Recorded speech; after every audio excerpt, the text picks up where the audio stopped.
the sky, you can dry your eyes. If there's rain up above, you can give your love every day, every day. When you smile at me, I can see you're giving all the love that we share, and it's all I'm living for every day, every day.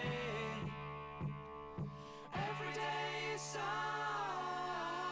sunshine, and I'm so glad that you're mine.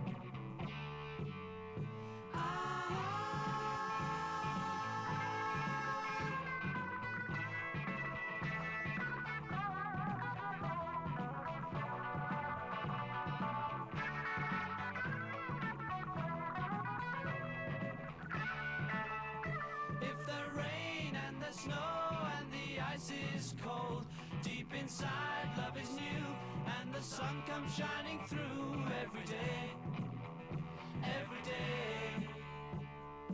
Every day is sunshine.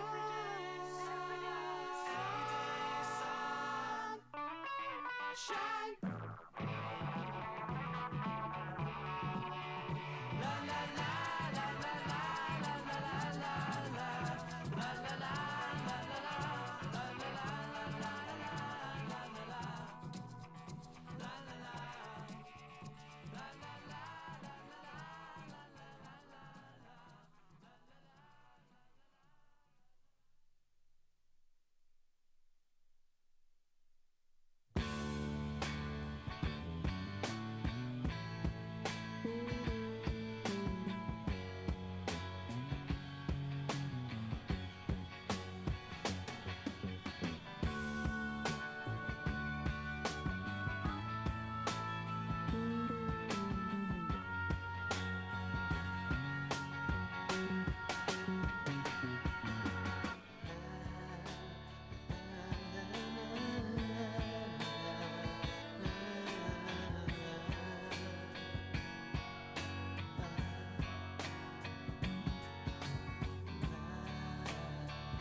While the Planning Commission welcomes public involvement and free speech, It rejects comments from anyone that are discriminatory, defamatory, or otherwise not protected speech. Those comments will not inform or be considered by this Planning Commission and may cause the chair to interrupt the speaker. Such comments will not be consented to or otherwise adopted by the Planning Commission in its discussion and findings for any matter tonight. Thank you.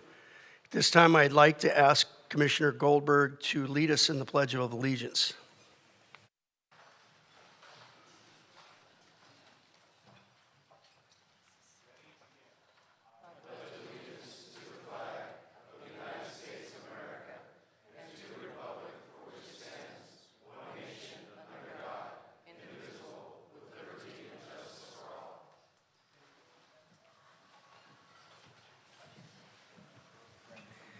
May we please get a roll call?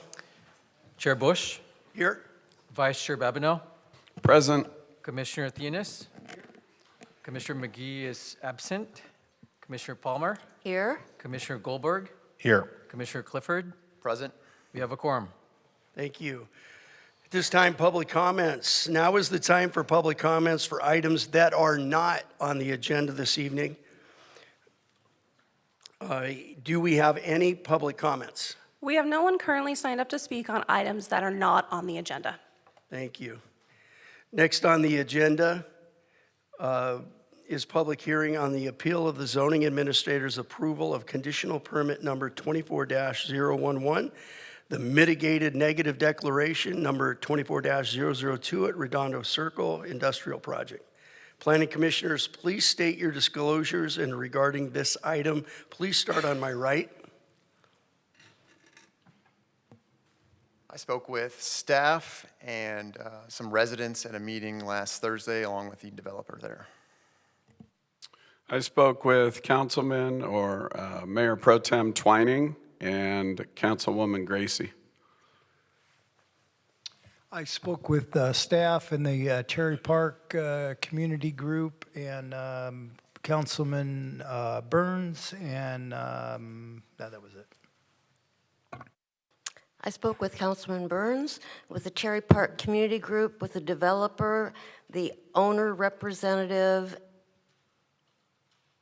and another resident. Thank you. I spoke with Councilman Gruhl, Councilwoman Gracie Vandermark, and Mayor McKeon. And myself, I spoke with Councilman Chad Williams, and that was it. Staff, may we please have a staff report? Yes, Principal Planner Joanna Cortez will be giving the presentation. All right, good evening, Chair and members of the Planning Commission. The item before you is located at 7600 Redondo Circle. It's located at the terminus of Redondo Circle. The nearest major intersection is Gothard Street and Talbert Avenue. The general planned land use designation is industrial, and the zoning designation is industrial limited. The project site is surrounded by industrial uses to the north and to the west, and there is also a religious assembly use there, along with an existing railroad right-of-way that's immediately adjacent to this site. There is multifamily development and a park to the right or to the east, and single-family development to the south. So the request before you today is to demolish an existing lumber yard and remove all associated site improvements, including all railroad services, and construct 2 industrial warehouse buildings, approximately 40 feet in height, one at 98,360 square feet and the other at 87,552 square feet. Each building is proposed with 2 office and mezzanine floor units and truck loading docks on an approximately 9.59 acre site. A mitigated negative declaration has been prepared to analyze the potential environmental impacts associated with the project, and all suggested mitigation measures have been provided along with the suggested findings and conditions of approval in your agenda packet. The following are photos of the existing site. Here we have to the north the front of the existing lumber yard, right here. Then to the south of the project, we have Taylor Drive. This is the rear of the lumber yard. This is the single-family residential. And then to the east, this is the east side of the site. This is Parkview Lane, which leads to the multifamily residential here at the end of the street, along with Terry Park further to the east. This is the reliable lumber site from within the interior. As you can see, there is, it's an outdoor operation. Then along Redondo to the east, there are other existing industrial uses. So to the east and to the west, the project is surrounded by other industrial uses.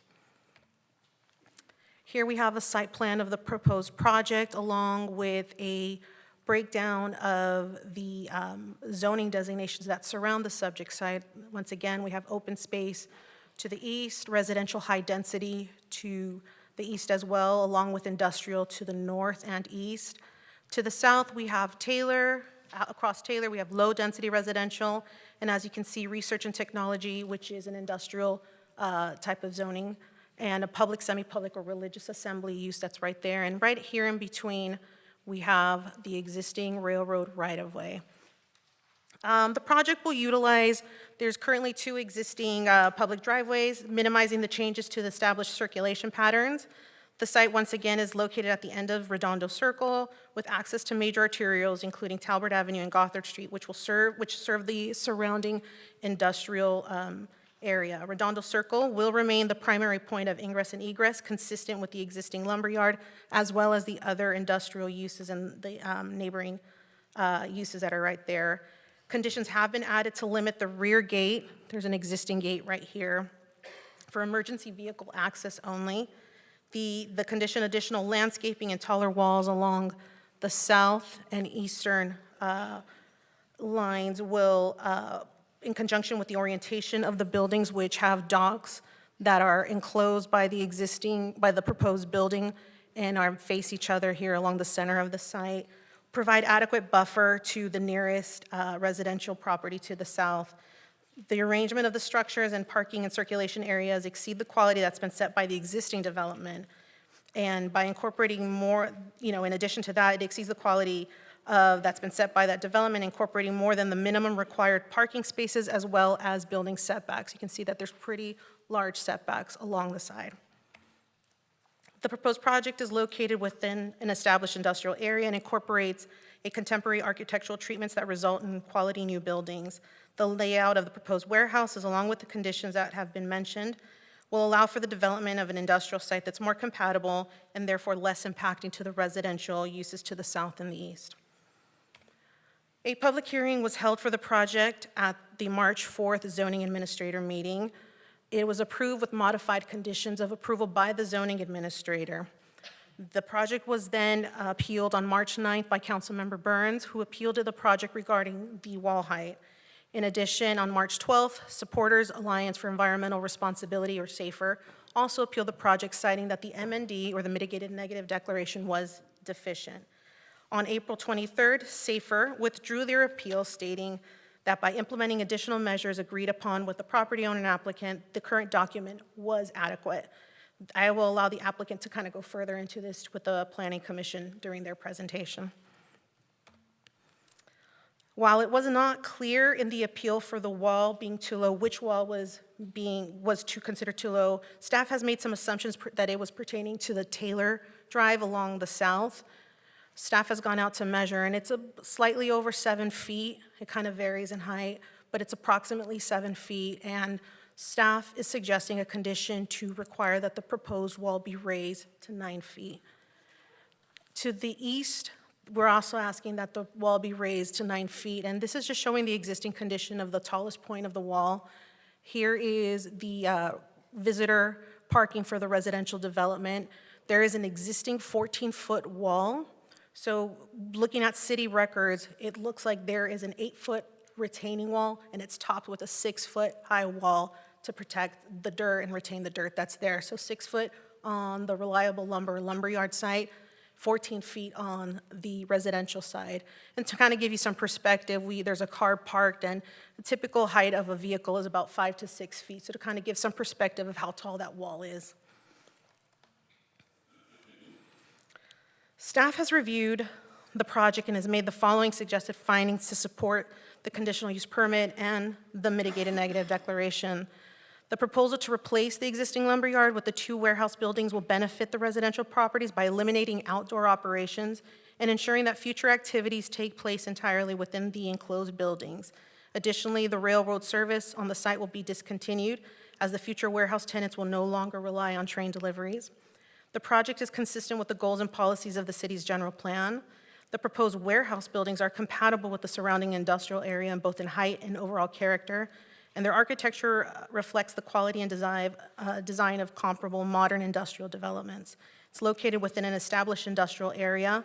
The project incorporates, once again, architectural elements that result in attractive, well-designed buildings while still maintaining additional operational buffers and treatments to protect the nearby sensitive uses to the south and the east.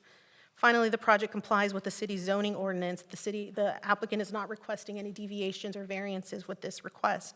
It complies with all applicable development standards, including height, parking, setback, and floor area ratio.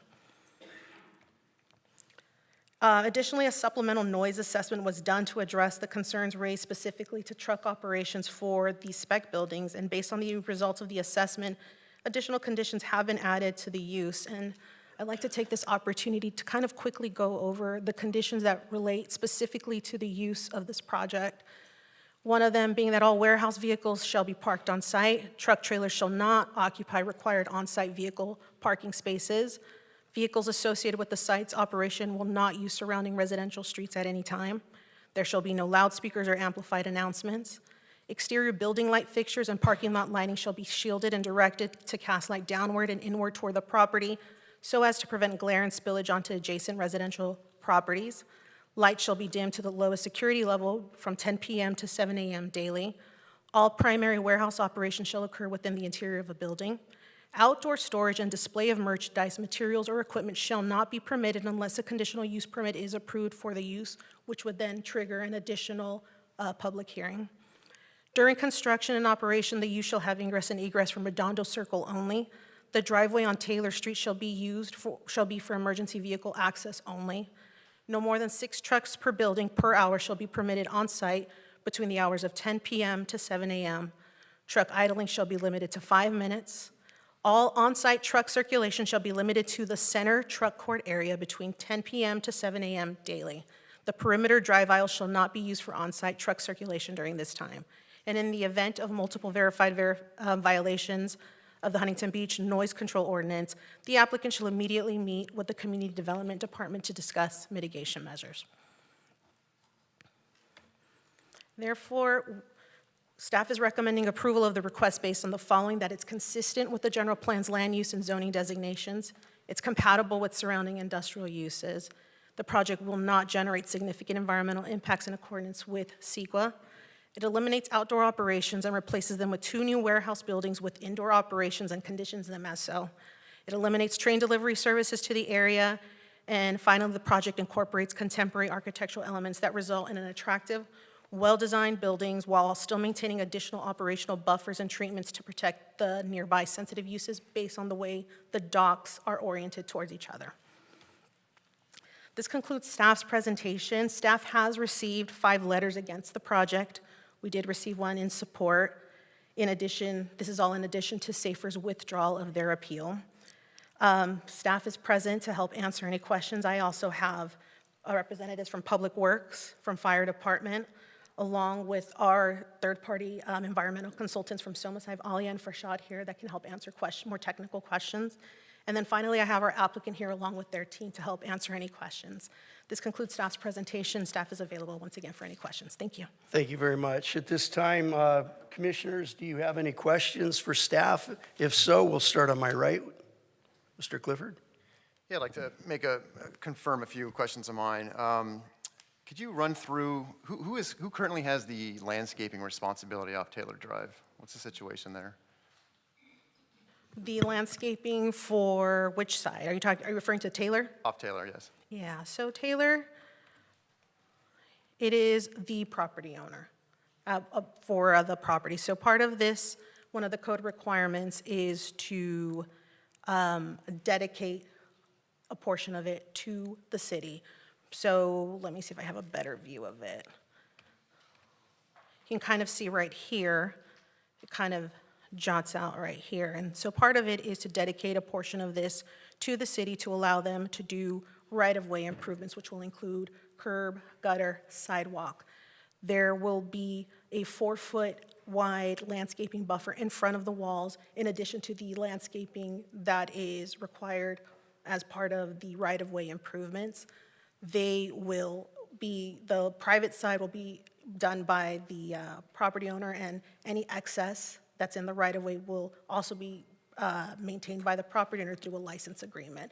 But it is currently, should be done by the property owner. Okay, so then after the changes, the proposed changes, there'll be a 4-foot planter, and that'll be the responsibility of the city to maintain and. The 4-foot wide planter that'll be in front of the wall will be on private property, so it would be the property owner. Like any type of public right-of-way improvement, so if you have a landscape planter with sidewalk, it's typically the property owner that maintains that landscaping. Okay, then you're going to install a sidewalk. That's correct. Okay. Can you run me through, 'cause I understand that the zoning was considered being changed a few years ago. Could you run me through what happened there, please? The zoning has never been changed. It's been industrial since, I did some research to kind of see if there was any changes to the zoning designation. There was no changes in the zoning designation. It's always been industrial. However, around 2022, the site was identified as a potential housing element site for housing development for our housing element. However, nothing ever came of it, so it just kind of was left alone. So no changes were ever done. Okay, so there was consideration to change to a housing zoning, and it just never happened? It was just identified as being a suitable site. Okay. The current operations for the lumber yard, does that bring in sales tax revenue for the city?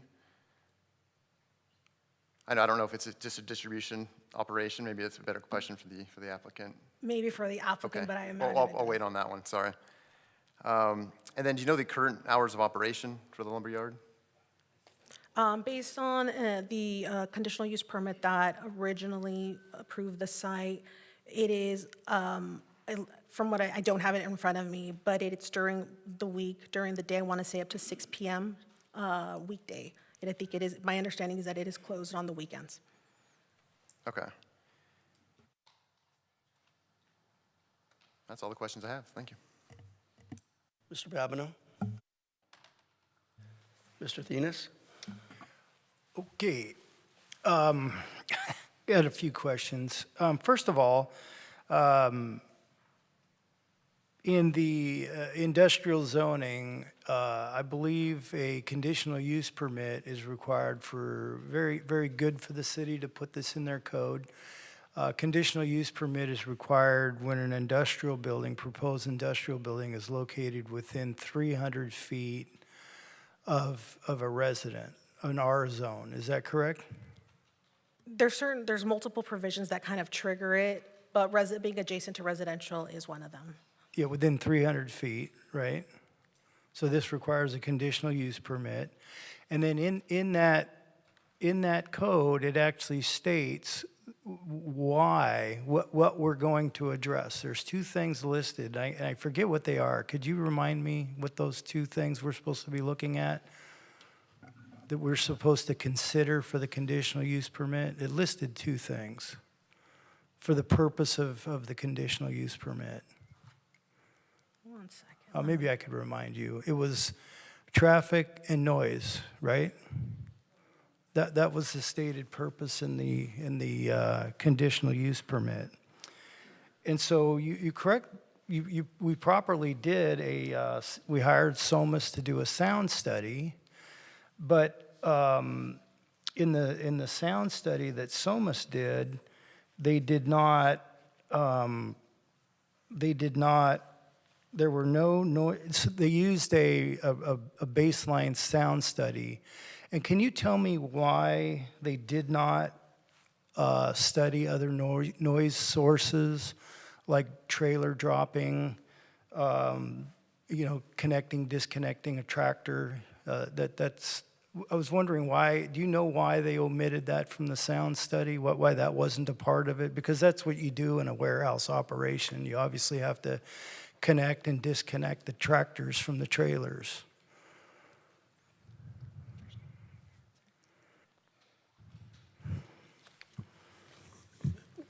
Good evening, Planning Commission members. Farshad Farhang with SOMAS.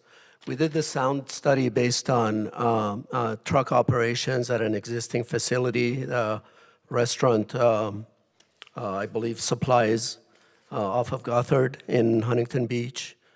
Those measurements were taken for delivery of basically an 18-wheeler truck to the loading docks at that existing facility. And so the noise was based on that reference noise source. Does that answer your question in terms of? Right. My understanding is that the restaurant depot, we had a tractor trailer entering a warehouse, backing up to the dock, and then leaving the dock, and we took that as a sound source. Out of curiosity, why were the other operations typically associated with this type of development omitted from that study? Was there a reason for that? That was basically assumed to be the type of operation that occurs at the proposed loading docks. And there was basically a 3 dB cushion built into our noise model to account for extraneous noise sources that might occur due to forklifts or dropping of equipment from time to time that would be random, essentially. Okay, but it did not include the trailer drop, because the sound source says you backed the trailer up and to the dock and then left the site. That was our baseline study. So that's right. Okay, so we didn't include those other operations. And then in the study we recommended, and I was wanting to get some clarification on this as well. In the study, it says it's highly recommended that the use of backup alarms be prohibited during the nighttime hours unless they're absolutely necessary. So I'm not sure how that's supposed to work. But the study suggests that you don't use backup alarms on the tractors at nighttime hours because those would be too noisy. And yet, I was looking in the conditions of approval. Why wasn't there a condition of approval that says tractor trailers cannot back up during nighttime hours? Is there a reason why we didn't include that in the conditions? Commissioner Thenis, we did explore that and look into seeing if that was something we could add as a condition. However, in exploring it further, it was determined that it's an OSHA requirement in order for safety reasons, that we need to have those backup alarms. And as part of the language in the noise study, it talks that while it might maybe raise concerns, it didn't necessarily exceed the noise standard, or it didn't exceed the allowable noise levels listed in our municipal code. For some reason, it didn't actually say that it did or did not. I don't know why it missed that, but it didn't. We could read it again. Okay, but I believe that well, anyway, that's just my question, because we're in the questions phase of this. And okay, so staff recommends, Joanna, you said that they're not requesting any variances, but then staff is requiring the construction of new 9-foot walls around the perimeters. And when you look at the fences and walls ordinance that we have, it's a really nice ordinance. I think it's a very appropriate ordinance. And it says that fences and walls exceeding 42 inches, these walls have to be consistent with the building setback if they're above 42 inches, and that applies to all districts. So now that we're building, we had an existing wall, which I thought, okay, we're going to keep that existing 5-foot wall, which I think now somebody said it measured 7 feet. But now that we're building a new wall, the code says that you have to comply with the setbacks. And when you go to the industrial development code. It says setbacks. It says, I'm sorry, I want to be precise here. Minimum setbacks, side yard industrial 0. Ooh.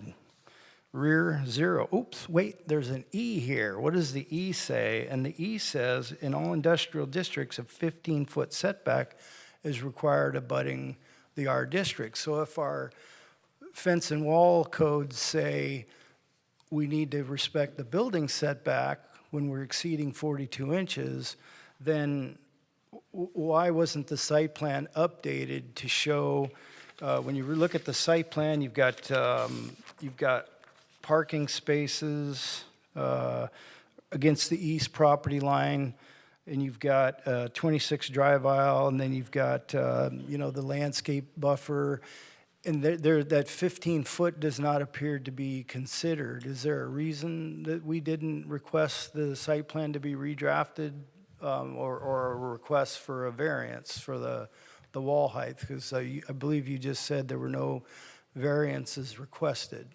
That's correct. So in the industrial districts, in the fencing and yard sections of the code, it states that 9-foot high fences may be permitted in the side and rear setbacks up to the front building line, which is why we're recommending it along the rear and side. But it says that in the adjoining residential, that's 15 feet. So you're saying you can build a 9-foot wall on the property line, you don't have to, that this code doesn't apply? In addition to the 9-foot requirement, the code talks about a non-residential use abutting a residential use, that an 8-foot high wall could be proposed between them. Well, I don't read it that way.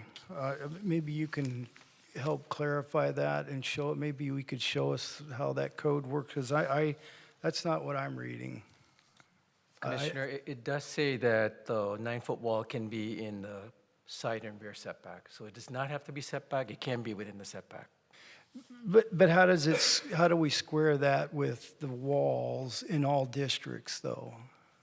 Then this other code says, how does one code override the other one? There's a special provision for industrial, anticipating that in the industrial zone that we've got uses that are going to require taller walls than the typical 6 to 8 feet. So this was written specifically to provide for those industrial uses.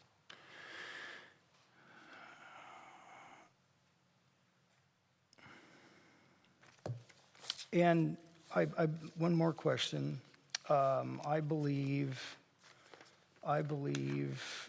that this does not apply to this project, but Senate Bill 415 requires a 50-foot setback to residential properties, but that doesn't apply to this project, right? Can you explain why that doesn't apply?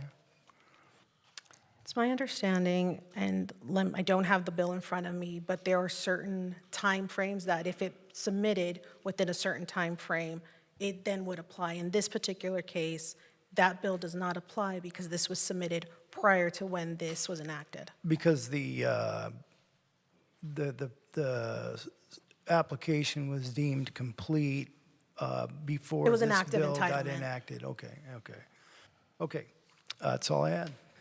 Just follow up with you on page 5 of that SOMAS report in the methodology. It does say there were no other noise, easy for me to say, noise sources such as forklifts, trailer drops, or other noise generating outside activities, etc. So just for your edification. We'll go on to Ms. Palmer.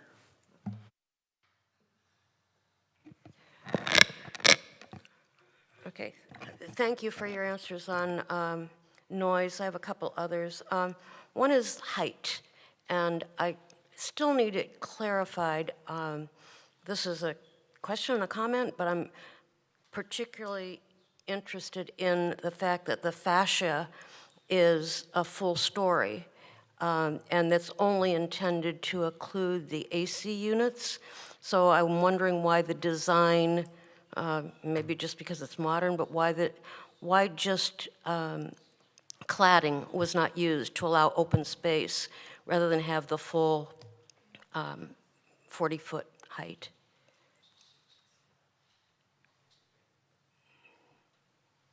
You want to know why the design was chosen? Yeah, I want to know if that is common. It seems like a variance to me because you're essentially at, that whole story is there, but it only exists to occlude the AC units. Which is pretty, I assume you're referring to like the parapet? Yes. Yeah, which is very typical to screen mechanical equipment. It'll usually be screened behind a parapet wall. And that's pretty typical for industrial commercial buildings. And it's because of the contemporary type of design, which is why it's pretty simple. Does that help answer your question? Thank you. Also, I had a question that I could not get answered and I could not find in documentation, but when the Walmart on Talbert was built, there was a lot of community input, and that occurred between 2000 and 2002, I believe. So I just couldn't find any documents on it, but one of the biggest concerns, and one of mine with this project, is this 24/7 operation, because that's a new condition for this neighborhood. So can you tell me either whether we have any code limiting 24/7 operation, or what code was used to modify the Walmart construction site? There is no code that limits 24-hour operations in the city. There's multiple examples of industrial and commercial uses that operate 24 hours.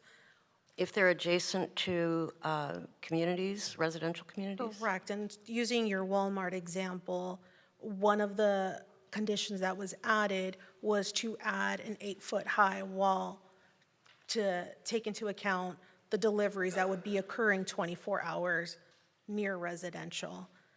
So do they actually operate 24 hours now? I don't think that they do.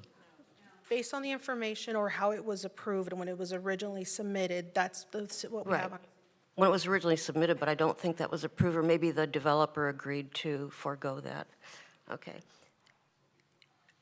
And then the noise assessment, is there a frequency of the dB throughout the 24-hour operation? Is it a constant, or are there peaks, or is it a mean average? The basis of the noise analysis has been the city code criterion of 50 dBA nighttime, which is based on an average hourly noise level. So as a source can be fluctuating, obviously it does happen in real world, that's the way it is. But that's an average noise level over an hourly period. And just to kind of help, tag on to that as well, you'll see that in the conditions, it limits it from 10 p.m. to 7 a.m. because that is when our noise ordinance, I guess the quieter hours kick in. And so in order to ensure that we're consistent with our municipal code, we have those limitations, or we're suggesting those limitations to the site. Okay, so I have two other minor related questions. One is that frequency that runs from 10 p.m. to 7 a.m. Is that pretty normal guideline? That seems like 6 trucks per building per hour would be basically 12 trucks per hour. Is that a normal frequency?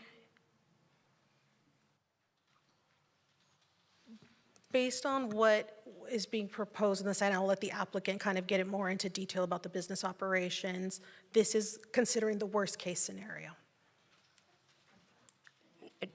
I guess what I'm asking is, do we have other examples or any code that regulates that? We have our noise ordinance, and within our industrial section as well, it kind of references our city's noise ordinance that uses need to comply with that. So if at any point, whether it's 2 trucks, 6 trucks, whatever it is, if they're exceeding the noise ordinance, there are requirements that limit it, that use, then we have to take mitigation measures or look into it, or else it's considered a violation of the noise ordinance. Okay, thank you. Mr. Athenas, you had another question? Go ahead, and then mine will be simple and more. Yeah, so I would imagine you guys can just help me find this. You know, I just want to make sure we're doing the right thing. It says here in the, for fences and yards, okay, item 6, in the industrial districts, 9-foot-high fences may be permitted in the side and rear setbacks, up to the front building line, okay? So in the side yard, you go up to where the front building line is. But it says in the industrial district, 9-foot fences may be permitted in the side and rear setbacks. You go to the land use controls, minimum setbacks, item E, 15 feet. I don't see where this doesn't apply. You gotta help me. Commissioner Thenis, so it's basically saying you could be within the setbacks. You don't have to be set back.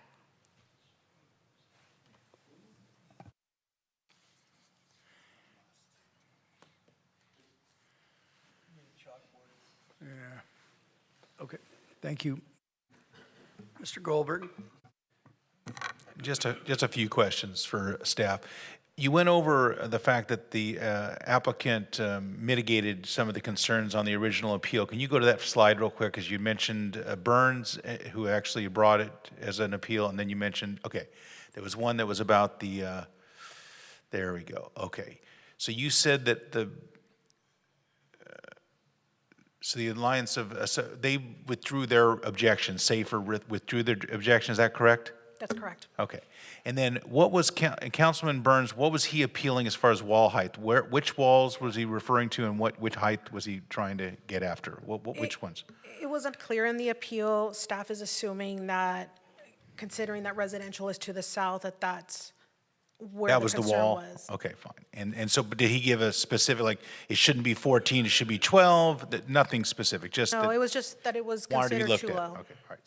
So with that said, with my limited knowledge of construction, when I go down the freeway and I look at the 605 and I look at that very high wall that protects the yards of those El Dorado Park homes and everything else along that way, I think to myself, thank goodness it's as high as it is, because obviously it kicks the noise back, correct? Does that make sense? Okay. So would it be safe to assume that a higher wall, as far as if I was actually someone that lived in the neighborhood next to it, that would be better for me as far as noise control than a lower wall? Does that make sense? Okay. And the other question I had, I'm sorry, is that correct? Yeah. It makes sense. Okay, thank you. And then only one other, because I understand, believe me, when it comes to residents, we're here to find that right balance between residential, business, and make sure this all functions. That's what we're all here to try to do, I assume. And with that said, the lumberyard, was it required to use only the way, in other words, there's a specific route that these trucks are gonna use now. They're not going into residential, they're restricted from going in and out anywhere but one entrance and exit, which sounds very reasonable, sounds like it was thought out to try to mitigate for the residents. But my question to you is, was the lumberyard same restrictions, or is it much more loose with that, with the existing use? The previous use did not have as many conditions as this one does. Okay. And then, okay. Nonetheless, they all took, main access was from Redondo, which is the industrial side. Which was the right thing to do regardless whether it was, I understand that. So, and the other thing is, so to be clear, this was an industrial site and then the homes were built? I don't know how long ago the homes were built. I would assume 60s or 70s, but. So a portion of the homes were already there. They were built in the 60s, Okay. which is, so if I can, let me see if I can pull it up. So a portion of the homes that are here, thank you, were constructed already. Okay. South, which is Carnaby Lane, was zoned industrial first. Okay. This was zoned industrial, it was vacant. Around early 70s, the Reliable Lumber site requested their use, And then there was some sort of zone change to allow the continuation of single-family residential south of the site a couple years later. So looking at when the reliable lumber operation began, it was like 1974. The home immediately adjacent to it was finalized in later 70s, so after reliable had already begun operations. So in other words, if I was looking at that open house in 1977, I saw that there was an industrial site right across the way. Is that There was correct? definitely like some overlap happening at the same time, but definitely reliable started their operations first, at least for a portion of the residents. Mr. Clifford, you have another question? Yeah, I have one more question on the sound. So I forgot my, maybe you can help me with the physics lesson. So if you have, say, a source with 40 decibels and there's two sources and the sound waves overlap, does the resultant going to be larger than 40? Two sources of equal sound energy produce 3 dB higher than one source. Okay. So I'm looking at your methodology for the night, and it says here, per the applicant, there will be 1 truck visit per hour during the evening and nighttime hours of 8 p.m. and 7 a.m. Is that correct? That's the assumption that was made initially on the sound study. And then the conditions state that they can have up to, what was it, 6 trucks per hour between 10 p.m. and 7 a.m. Is that correct? With the current conditions as stated? That's correct. So in other words, per building, correct. So in other words, if the maximum case happens, then the sound will be greater than what's stated in the report. That's correct. Okay, thank you. I must add that sensitivity analysis was conducted, and that's how we came to the total allowable number of trucks to stay within city code. Hi there. Reading into the total of this project, it's my understanding that there's 95 truck trip loads in a 24-hour period, but 85 of those are relegated between 7 a.m. and 7 p.m. Is that correct? Correct, and that would be deducted from the nighttime operations, correct? Okay, so that essentially would be only 10 overnight then, right? That's the, that's the assumption. So if based we were to do that based on Mr. Clifford's question, if this project was approved, could we put a condition that no more than 1 truck an hour over the overnight 12-hour period could be, you know what I'm saying? That they wouldn't have 2 or 3 trucks running at the same time overnight. Does that make sense? I think so. I think it would be a question that we would want to talk to the applicant about. Okay. The other question I had was for the sound. I'm assuming with my building background, the higher the wall, the more it would displace the sound. Is that true? That's generally true. However, there is a limitation to that in that after a certain height, it doesn't matter how tall it is. Okay. That would be heights of over 20 feet or so. Right. And then just really quick to kind of piggyback on that and kind of address Commissioner Goldberg's comment. In addition to the proposed perimeter wall, there is an existing U-shaped enclosure that for the docks as the wells for the trucks to back up into, it is approximately the same height as the rest of the building. So you're talking about an up to 40-foot high tall building that has this U-shaped area that's the center truck court area. So it's the length of the truck bed. So that is serving as an additional wall to protect for not just sound but also aesthetics, in addition to the suggested 9-foot high perimeter wall. Okay. The other question I have, it's kind of in total of 3 areas. Are there any on-site tanks? Anything mitigated with that or not? No, there was, in the report, there is disclosure of it. There was previously an underground tank, and I'll let the applicant kind of explain further if you'd like, but that has been removed. It has been removed. And did fire department oversee that removal? I mean, was that or I don't know what the process is in Huntington Beach. So typically, underground storage tanks are reviewed by the county, so that would be under their purview. We do work hand in hand when it comes to like the overall review of soil investigations, but as far as that, just the tank pools themselves, it would be the county. Okay. The other question related to that is that I know that railroad track that is there, that's going to remain in place. It's not going to be removed. It's not being removed. It's a separate parcel owned by a separate property owner. What will be removed are the operation. The reliable lumber site was the only stop for the train. If the reliable lumber site goes away, there is no need for the train to continue coming into the city. So Reliable would not have any legal right to do anything with that then, correct? That is, it's a separate owner. Okay. And the other issue is that I noticed in the reading of this case, this project, that it was on oil property, but at the same time it stated that there were no oil wells. Is that a true story? Trusting you guys on this. There's an explanation where there are nearby oil sites, so I think within 500 feet. However, on this particular site, there are none. Okay. Good enough. Anybody else have any questions? Go to the order. We would now like to open up the public hearing. Do we have any speakers? So we have currently 13 speakers, including one speaker who has a donation of time, so for a total of 9 minutes. I'm going to call down the first half. Please line up at each microphone. We do have that middle microphone available for any disabled access needs. Matthew Biggs. Alan Fenstermacher. I do apologize for any misspeaking. Irene Contreras Garcia. Ronald Wolf. Shelby.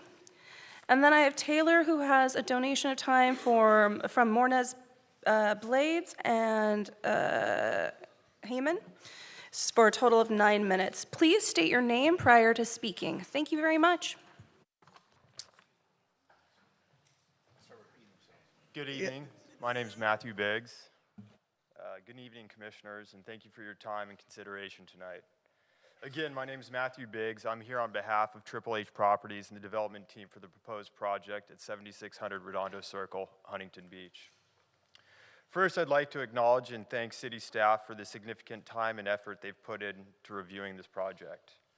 We have carefully reviewed the staff report findings, conditions of approval, and mitigated measures, and we appreciate the professionalism and due diligence that has gone into this process. From the beginning, our team has approached this project thoughtfully and responsibly. We understand the importance of compatibility with the surrounding neighborhood. We have worked to design the project that minimizes impacts while delivering a high-quality industrial development consistent with the site's zoning and planning objectives. The project has been specifically designed to reduce operational and community impacts. For example, the loading docks are oriented inward towards the interior of the site rather than towards the adjacent residences. The site plan, truck circulation, building placement, screening walls, and sound attenuation measures were intentionally incorporated to minimize noise and improve functionality. Since the appeal process began, we have continued to work collaboratively with the city, and on April 16th, we entered into a signed agreement with SAFER and the Southern California District of Laborers Union. We believe those agreements reflect a constructive, solutions-oriented path forward. In addition, the commission if they would like to incorporate the submitted mitigation measures into the conditional use permit, we are supportive of that as well. We are committed to compliance with those conditions. Importantly, this project complies with applicable zoning requirements and development standards. It will deliver a modern industrial facility that supports jobs, economic activity, and continued investment in the city of Huntington Beach. Thanks again for your time and consideration tonight. We look forward to an approved project. Thank you. Please stick around. We may have questions for you later. Yeah, of course. Okay, thank you. Please line up step behind up. Oh, go each ahead. microphone. Go ahead and step up. We have 2 microphones. You can step up to them if you're waiting to speak. Yes, please. He was next, I think. Doesn't matter who's next. Just line up behind the microphones. You can speak out of order. Hi, my name is Ron Wolf. I live 6 houses down on Carnaby Lane and have been there for 32 years. Our house backs up to the light industrial area and the railroad tracks behind us. We've had vandalism from the railroad tracks, but we also get noise from the light industrial area behind us as well. So laying in bed listening to stuff at night happen over there, even though it's not supposed to happen after 10 or 11 o'clock, it does happen. And that neighborhood is so quiet at night, that sound is going to carry much further than it would during the day, probably when that sound study was done. So at night, it's going to have a lot of sound carrying capability of that noise in the neighborhood. So I would respectfully request that there would be no overnight deliveries or pickup of trucks or any big semis coming in and dropping off trailers or picking up trailers between the hours of 10 p.m. and 7 a.m. in the morning due to that sound. And like you said, you can build a higher wall, but it's still going to carry throughout. That might help the houses right in front, but it won't help the houses a little bit deeper in the neighborhood that will be hearing those beeps and stuff, because you can't turn off those beepers on those trucks, and it's required by OSHA, I think you guys had said. So it's going to be loud, it's going to happen, and as we lay in our beds trying to go to bed at night and sleep at night to get up and work in the morning, we're going to be disrupted throughout the night. So we request, or I would request, that would be a strong consideration of you guys as you make your decision tonight. Thank you for your time. Thank you, sir. Next speaker. Good evening, Chair and Commissioners. My name is Alan Fenstermacher. I'm with Rutan & Tucker. I'm Land Use Counsel for the applicant. I'll keep this brief. Just want to let everybody know I was here if there were any questions. I know the appeal's been withdrawn at this point on CEQA grounds, but in some, the MND, the mitigated negative declaration, is extremely complete. The third-party experts did a fantastic job, as did city staff. We feel it's fully legally defensible. Obviously, again, the appeal's been withdrawn on that grounds, but to the extent there's any legal questions that come up and you'd like to hear from the applicant's attorney, I'll be here and available. So thank you for your time. Thank you. Please stick around. We may have those questions later. Next speaker, please. Hi there. Thanks for having me. I'm Taylor. I can tell you care by the questions you've been asking, so I also want to thank you for that and also for your time. I'm here, first putting my glasses on so I can see. But I'm here to formally request that the Planning Commission vacate the mitigated negative declaration and require a full environmental impact report. Under CEQA, an EIR is mandatory because we do have a fair argument based on the city's own data. At this point, we are a full cup when it comes to the health argument, right? Our pollution cup is already full. Cal EnviroScreen ranks this area, our neighborhood, in the 89th to 92nd percentile for asthma. I'm an asthmatic myself, prior to living in the neighborhood, but still have it. The MND uses broad averages that ignore the pre-compromised health. And those neighbors that were referred to as multifamily homes are actually senior living homes, which we know that seniors are more compromised with their respiratory systems and all else.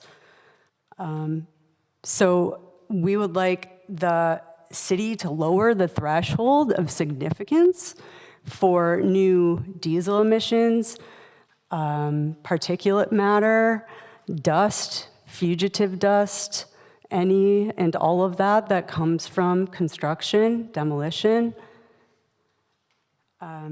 This is a community that is already in the top 16% for toxic exhaust exposure. True, fact. Additionally, in phase 2 study that was done by a partner, boring B32 was found to have PCE in the groundwater at 100 micrograms per liter. That's 20 times the legal safety limit, directly on the property line that's shared with the senior living area, which is Oakview and Emerald Cove. The report, again, uses industrial standards that are thousands of times less protective than the residential standards required for our seniors and the children at Patty's preschool, the children in our neighborhood, the loads of children that come and play at the park playground, that come and practice soccer and football and all else there. Please find a place to land. Thank you so much. A place to land? Yes, otherwise we only have 3 minutes per I have speaker. 9 minutes. Oh, you have 9? She has time donated by 2 different individuals. Oh. She does have 9 minutes. I misunderstood. Yeah. So You're I'm my go- first 9 It's okay. 9-minute Thanks. customer. I'm going to land on minute 4 right now, I Thank think, you. right? You're doing good. Let me know when you get to 9. No, I will. Stay tuned. Also, child toxicity and peak noise. Children are 10 times more sensitive to carcinogens like the arsenic that was found on site. Watering the dirt truly is not a guarantee for children that are near the site, that are, again, at Patty's preschool, that are at the Boys and Girls Club, and that's really not too far, just down the street, but should there be a fugitive dust, they would be affected as would the rest of the neighborhood. Minute 5. So we feel that there's inadequate analysis of a high health burden, much like there were questions being spoken to regarding the noise level and the adequacy of the noise level that was tested. We also feel that the toxicity levels being tested are truly inadequate and biased for an industrial area and not for the high concern of the residential area that is bordering in many different areas. There's, again, diesel exhaust risk.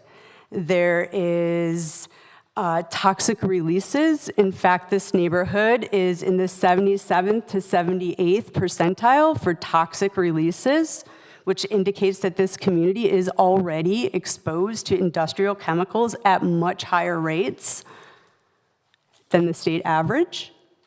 This is a critical point because of the legacy toxins. I think you heard a little bit about there not being much studies prior to 1970 when the lumberyard was, took over that land. It's true, that's the case.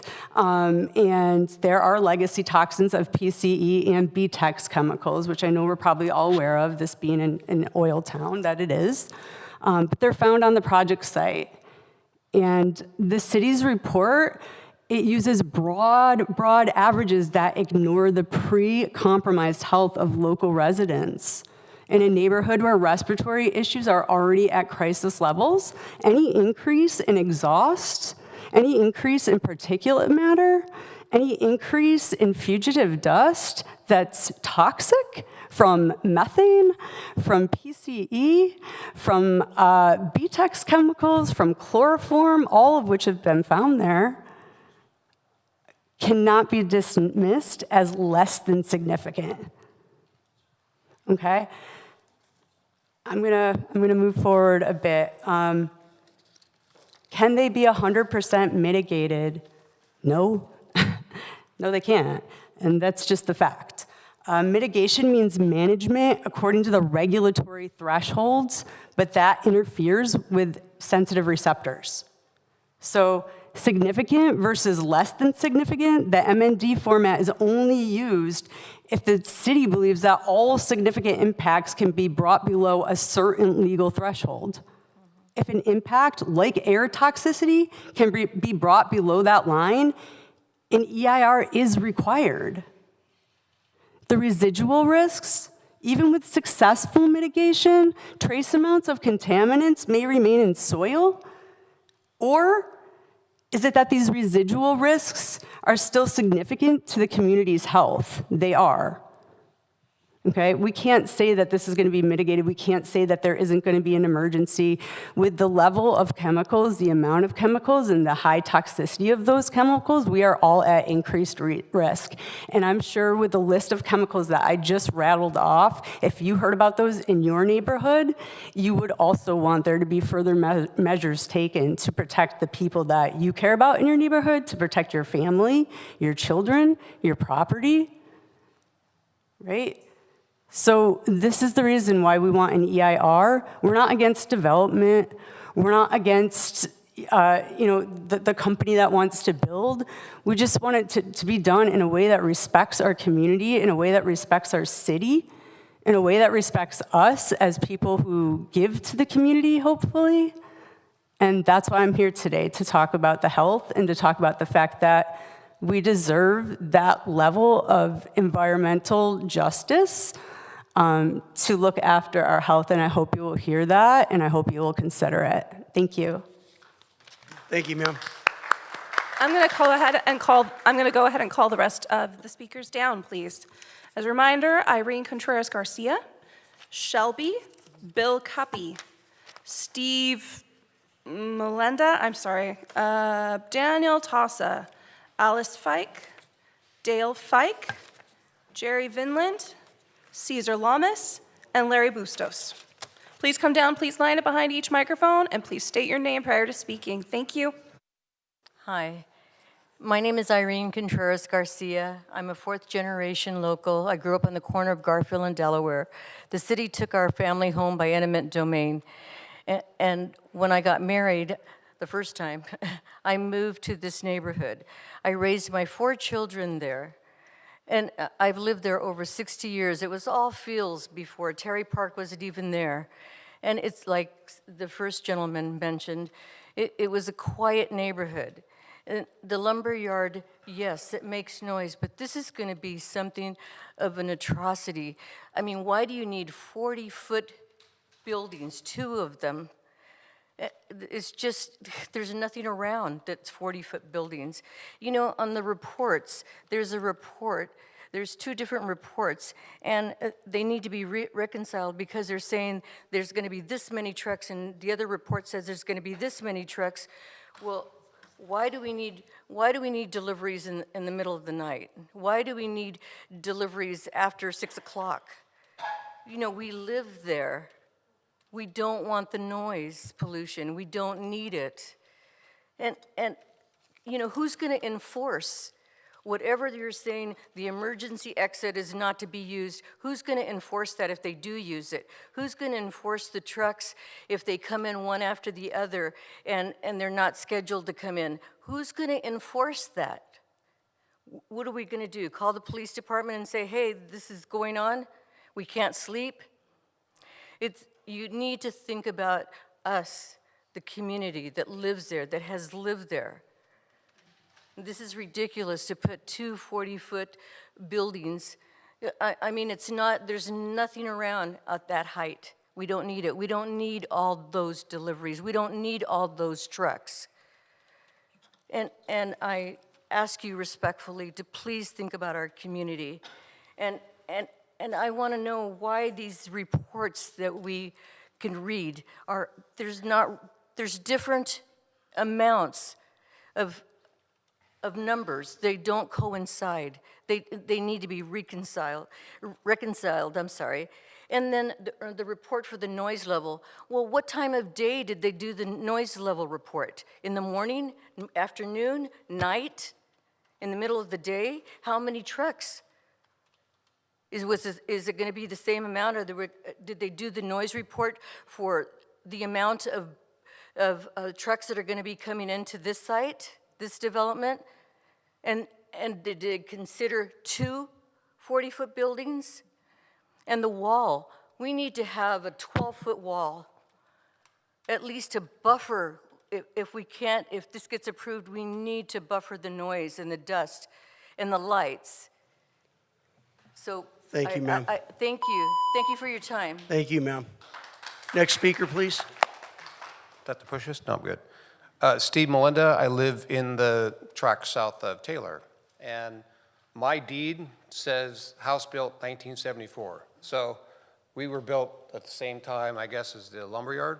So there was no, they coincide. So as far as who was first, it was at the same time. Okay, so I drove around the neighborhood that surrounding industrial areas on the west and to the north, and I didn't see any business that runs a 24-hour overnight anything. They're shut down. This normal business. So you guys have approved businesses that operate during the day. So this business should do the same for noise. The other thing is, and when you look at the building layout of the two docks facing each other, so it looks good, looks like it mitigates the noise, but it also creates a funnel and that's north-south facing. So, and that would go right into the Taylor facing or the south facing residential area where I live and other people. I'm not that close to it, but I hear the noise that's west of us during the day. I get home at work and those guys are grinding away. I can hear that noise. So if you guys, if these developers are telling you that the noise, or you doing these fancy studies are telling us that there's going to be no noise at night, I think you're right. So we would ask that this development, whatever happens there, that is done and for daytime activity only. Okay, that's my request. That's it. That's all I have. Thank you, sir. Next speaker, please. Thank you. My name is Daniel Tassa. I live about 300 feet to the southeast of the property. I'm not on the front lines. But I can tell you right now, I can imagine laying in my bed 3 o'clock at night listening to 12 backup horns all night long, 12 backup horns an hour. I can't imagine. Potentially missing project details, supporting authority CEQA, adequate project description, operational detail. The ISMND may be deficient to the extent it does not provide sufficient specificity regarding the project's operational characteristics, including hours of operation, shift schedules, employee counts, delivery frequency, loading activity, equipment use, staging areas, and construction sequencing. CEQA requires a project description that is adequate to permit meaningful environmental review, including the project's technical environmental characteristics, the hours of operation and noise-generating activities. The document should clearly identify business hours, delivery windows, truck idling periods, loading, unloading times, and nighttime or early morning operations, because those details directly affect noise, traffic, and neighborhood compatibility and analysis. Truck circulation loading and on-site logistics. This ISMND should identify truck access routes, turning movements, loading dock locations, staging areas, and the number of loading and unloading events per day. If the project intensifies non-residential use or changes parking demand, those operational details are also relevant under the city's parking and loading standards. Parking supply and demand assumptions. The analysis should disclose the basis for employee parking, customer parking, truck trips, any overflow or off-site parking assumptions. Where the project changes occupancy, intensity, or parking demand, the city's zoning standards require a documented parking and loading analysis. Construction duration, phasing, and work hours. The environmental document should identify the duration of the demolition grading, the building paving, and finished work along the construction hours and truck scheduling, so that quality, noise, and traffic effects can be evaluated against actual project intensity.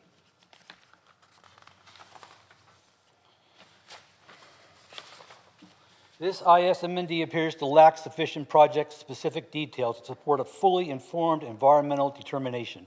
In particular, the document should be more clearly disclosed the project's operational characteristics, including hours of operation, shift schedules, employee counts, delivery frequency, and truck circulation, loading and unloading activity, construction duration, and other site-specific logistics necessary to evaluate traffic, noise, and air quality, and cumulative impacts under CEQA guidelines, section 1.5. Thank you, sir. Thank you. Next speaker, please. Good evening. My name's Bill Cuppy. I live on Carnaby, about 3 houses down from the development. I'm in real estate. I know highest and best use. I know working together with the developers, making it happen. 40 foot next to residential is kind of outlandish. The existing industrial buildings average 24 to 28 feet. Current construction is typically 30 foot with a 4-foot parapet, takes it to 34 feet. I heard last time we were here it was 32 foot with a 4-foot parapet, take it to 36 feet. So 40 foot is a bit outlandish. Hours of operation, 10 p.m. to 6 a.m. or 7 a.m. I've seen a couple of different times. 6 trucks per hour per building. That's a truck every 5 minutes during quiet time. Again, OSHA rules. They're not going to stop those backup alarms. It's kind of funny how they're doing all these warehouse things, activities undercover. You can't back those trucks up undercover. If you look at the way the buildings are constructed, the noise is going to reflect through the alley that the 2 buildings create directly north and unfortunately directly south into the residential neighborhood. Heights of walls do matter. Materials on the walls do matter. That's why you see the different textures and heights on the freeway sound walls. A 9 to 14 foot wall is reasonable. The Walmart that was mentioned, that was 2002, that wall is 12 to 14 feet high, depending on which side you measure it at, because of the loading docks. More recently, the Smart and Final on Edinger that backs to the residential there. They don't do any overnight. They're not even allowed to have their trucks idling overnight, let alone pulling in and backing up.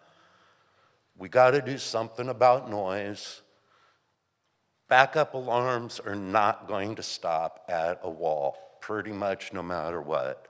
Probably the only reasonable thing to keep the community quiet at night is no trucks, 10 p.m.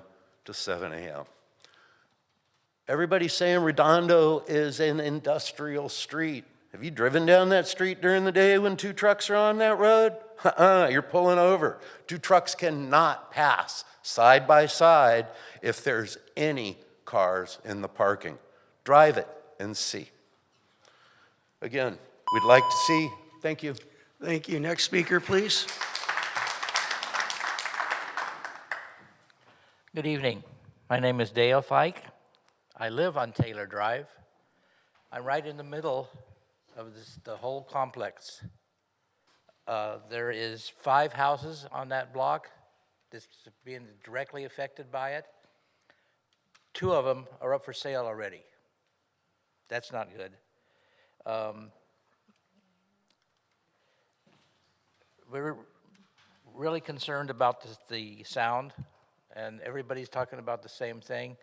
I just noticed just recently, I go to the park every day with my dog, and I'm looking at the wall in front of the Wynwood Cove complex, and I'm counting the blocks, and I'm going, 12, that's 14 feet tall. We were we were directed by several of the council people or planners that 12 feet or 9 feet was the limit. That's a limit of Huntington Beach's walls. As you can see, right by the park, it's 14 feet. So that's not a very good sign. Let's see, what else did I have? The existing walls, it sounds like now the one on front of Taylor Drive, I measured it, depending on where you stand, it goes from 7 feet to 6.5 feet. So it depends, it's wavy back there. Let's see. It's also needs some repair. There's cracking in some of those portions of the walls. They put pilasters in there a few years back because the wall was tipping and wanting to come over. So it needs to be repaired, besides probably taken down. Hours of operation, 24 hours a day is ridiculous right next to a residential homes. It just doesn't make any sense. We can count the trucks, but backing up, diesel, 18-wheelers, there's going to be noise no matter what they do. Let's see.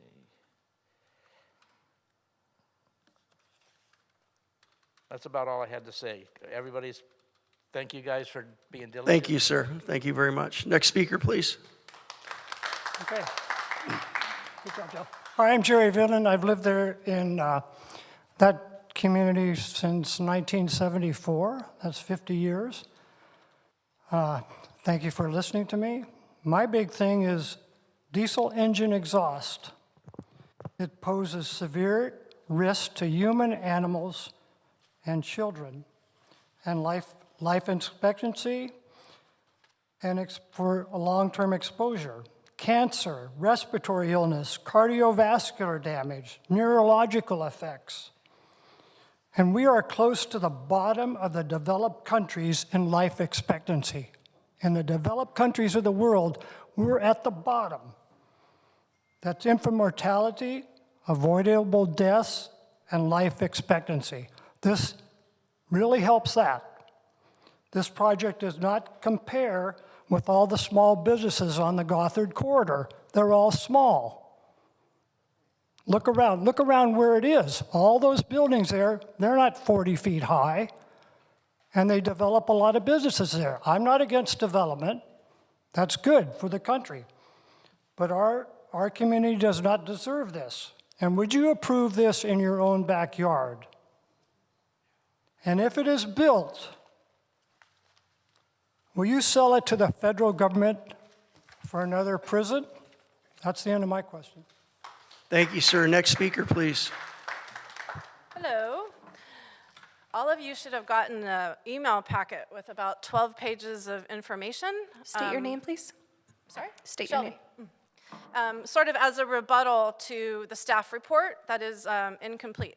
So you've already pointed out some inconsistencies in the reports, but we've done a lot of research, and there are a lot of inconsistencies across the board, and it feels a lot to me like the rules of the game are being changed in the middle of the game.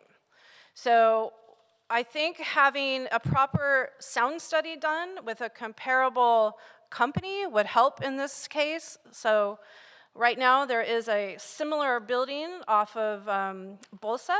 It is the Huntington Gateway project that has a similar footprint as this building. I think a proper sound study at that building would be adequate because they are having the same similar operation. This is a speculative project, so we can have up to 4 tenants on this property. So, you know, limiting hours for one tenant might not work for another tenant, right? But we need to know about the sound and the types of noise that's going to be coming from these buildings. So doing a proper sound study at a place that actually has the same sort of noise, I think is appropriate. Again, there are so many inconsistencies as far as reconciling dock counts, aligning setbacks and building placements. Like, it's not even listed on here, and now we're being told there's going to be a 4-foot planter and a sidewalk put in on Taylor. Well, that's new. That's not listed anywhere, so we need to kind of learn about that. What else? We have truck circulation, noise.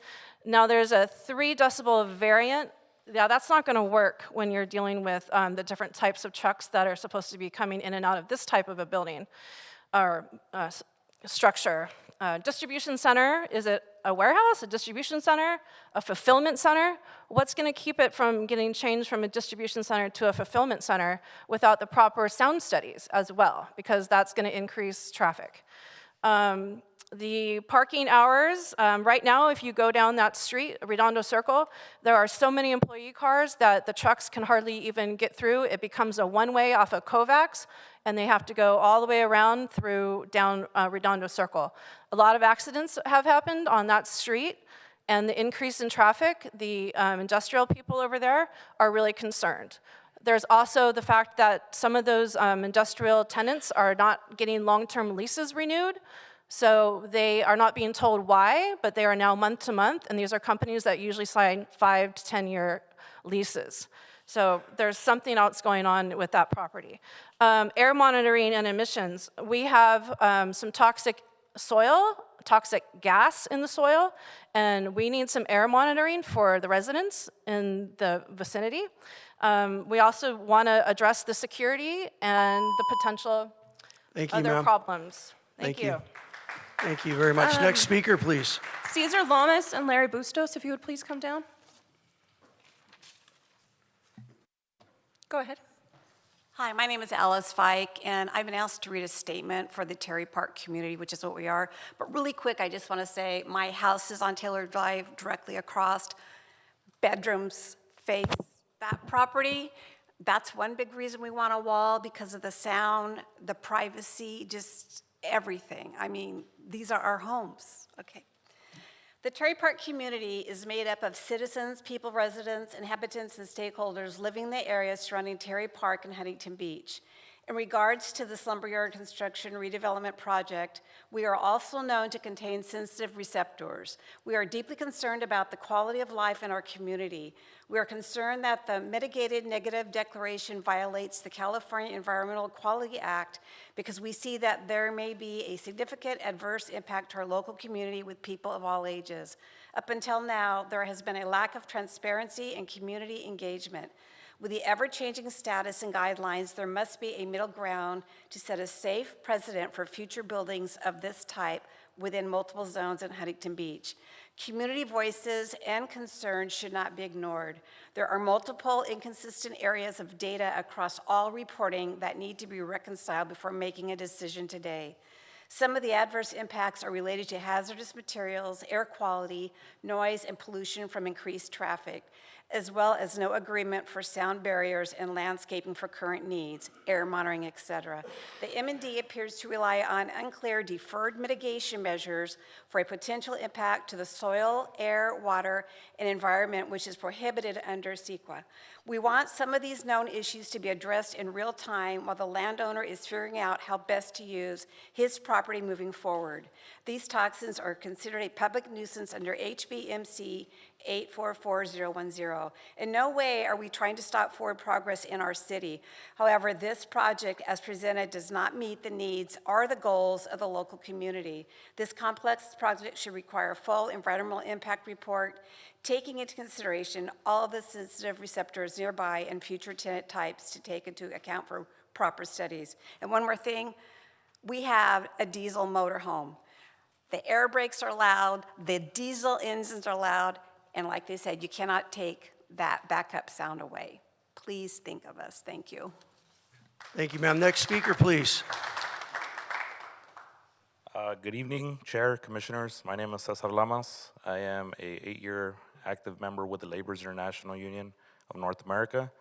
I'm also a representative in regards to some of my brothers and sisters that couldn't be here today because they're working essentially either out of the county or out of the city, having to commute way longer than they should have. It's jobs like these that give us the opportunity to go ahead and jump into our car, drive 10, 15, 20 minutes away from home, make it back within that same hour. A little bit of traffic, never hurt nobody, right? But yet again, making it back home on time, make sure that we got our families ready for dinner and stuff like that. In regards to projects like these, they also open up the doorway and the opportunities for the apprenticeship programs that we have in regards to having young members within the community, within your community, jump into the workforce and then start their careers with us. It also offers opportunities to veterans as well too. In our program with the helmets and hard hats, it also gives us the opportunity to put veterans, people through the Second Chance program to go ahead and get back to work, get back on their feet, and then also create a pension, create healthcare benefits, give us the opportunity to put food on the table to these families as a certain part to it too. We're part of your constituents as well too. And in regards to the project itself, it looks like the developer's putting in the modern contemporary architecture behind it to make sure that it has that buffer as well too to kind of mitigate in between the city and everybody as well too. So there's a lot that's going into it, and we come in full support. We come in full support for staff's recommendation. It's also, I gotta commend them. It's a big part of it. And thank you for the time. Thank you, sir. Next speaker, please. Good evening, planning commissioners and staff. My name is Larry Bustos, and I'm a 21-year member of the Laborers Union, and I'm here to speak tonight in strong support of this project. This proposal takes an outdated lumber yard and turns it into a cleaner, modern, and far more productive site for Huntington Beach.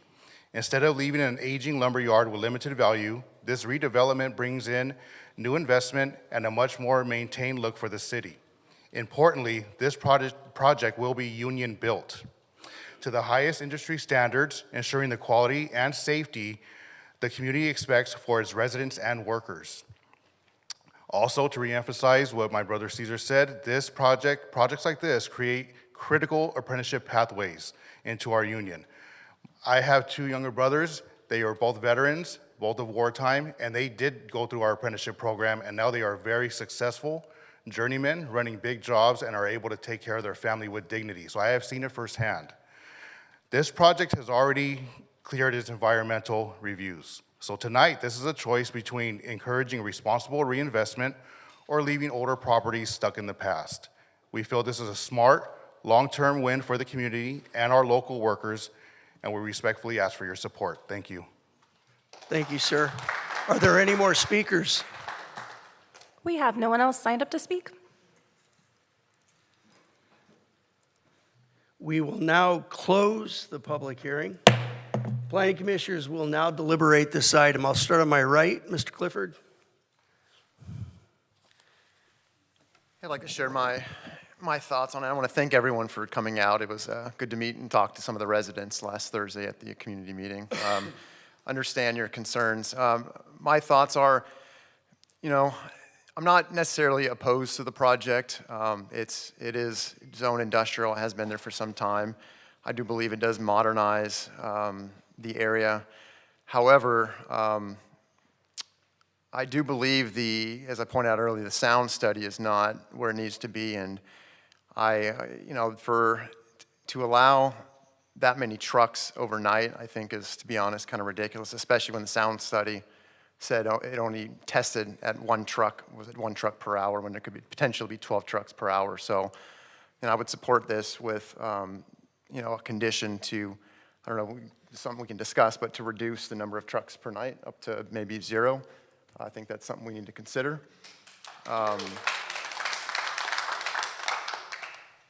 So there's that point. Yeah, I have a couple questions for the applicant. I mean, do we want to do that, bring them down now? Yeah, we could get the applicant and the legal representative down. That would be great, so we can have questions.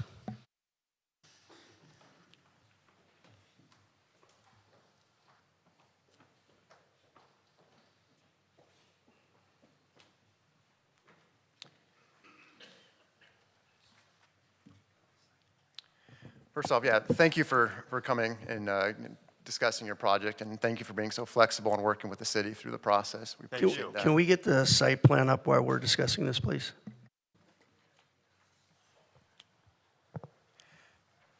Go ahead. Yeah, just a couple questions regarding the current operation, because I want to kind of compare and contrast the current versus potential future. I think staff mentioned the current hours of operation. What are those? With the lumberyard? I don't have those offhand. You're referring to the reliable lumber site, the Correct. existing ones? Correct. They are, I believe, up to 6 p.m. Monday through Friday. Okay, not weekends? No.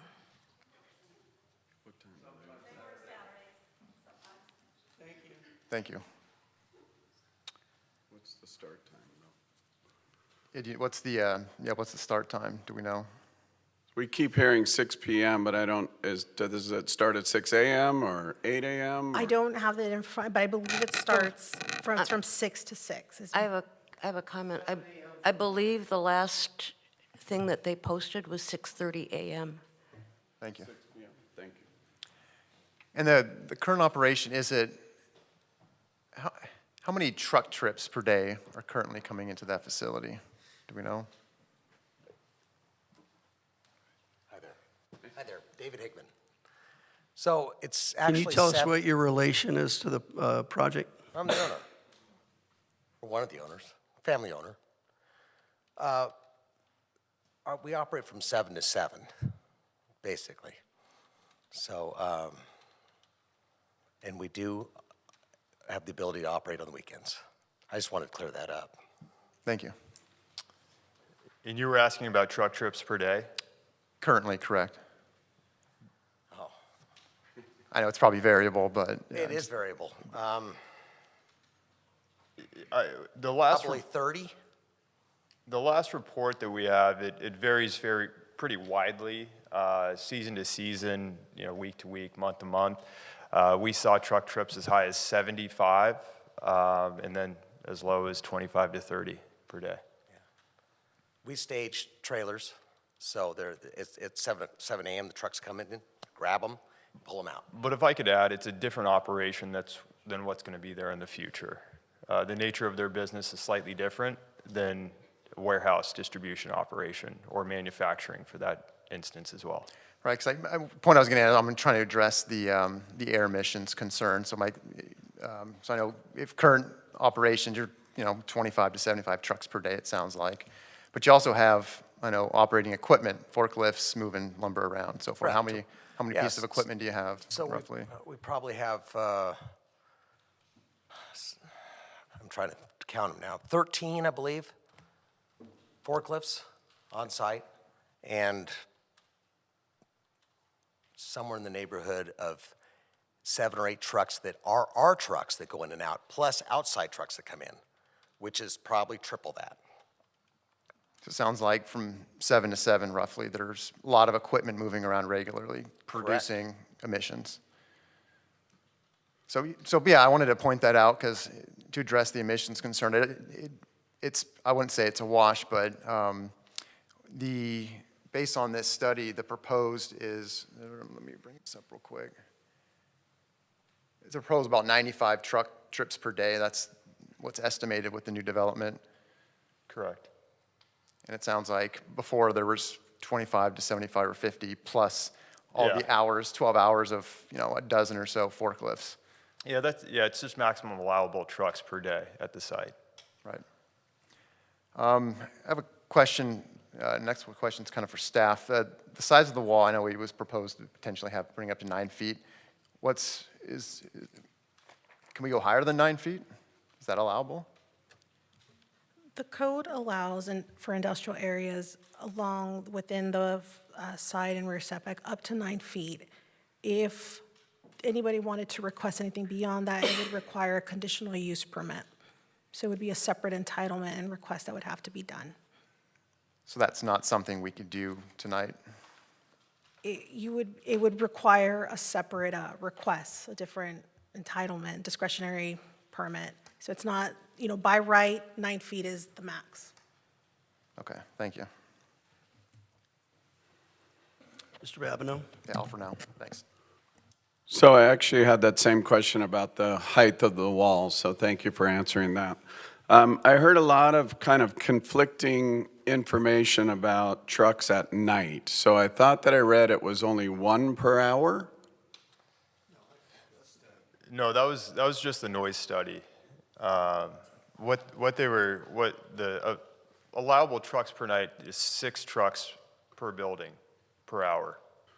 Okay, I thought that was just for during the day, so that's 24 hours. We can have 12 trucks, basically, coming in and out of there. Is that correct? Limitation is 12 trucks, total 6 per building. 24/7, though. In the evening. In the evening, there's limitations for up to 6 trucks per building. Okay. Let's see.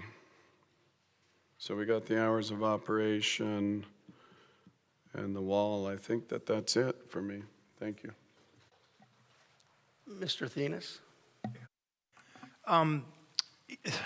Would you consider an adjustment to this site plan? I'm not happy with the sound study, and I really think we need to do a better job on the sound study. And I think it's really just for me, it's coming down to the sound study. And when you look at the site plan, there's a 80 feet opening between the backs of the parking stalls, right? in between the two buildings at the southern portion of the buildings. And if you brought those buildings closer together, okay, you could shrink the buildings and, move that. Now you could move the building walls to the north, and that would provide the same square footage, and then you could have plenty of room to have a better landscape setback. We could build a taller wall on a berm so that we'd only see 9 feet of the wall, and that, I think, would do a lot better job keeping the sound out of the neighborhood. If you brought those building walls together, you wouldn't lose any square footage, and it would provide a smaller opening to allow the sound to pass through. With a taller wall with more landscaping, would you be willing to make that kind of change to your site plan?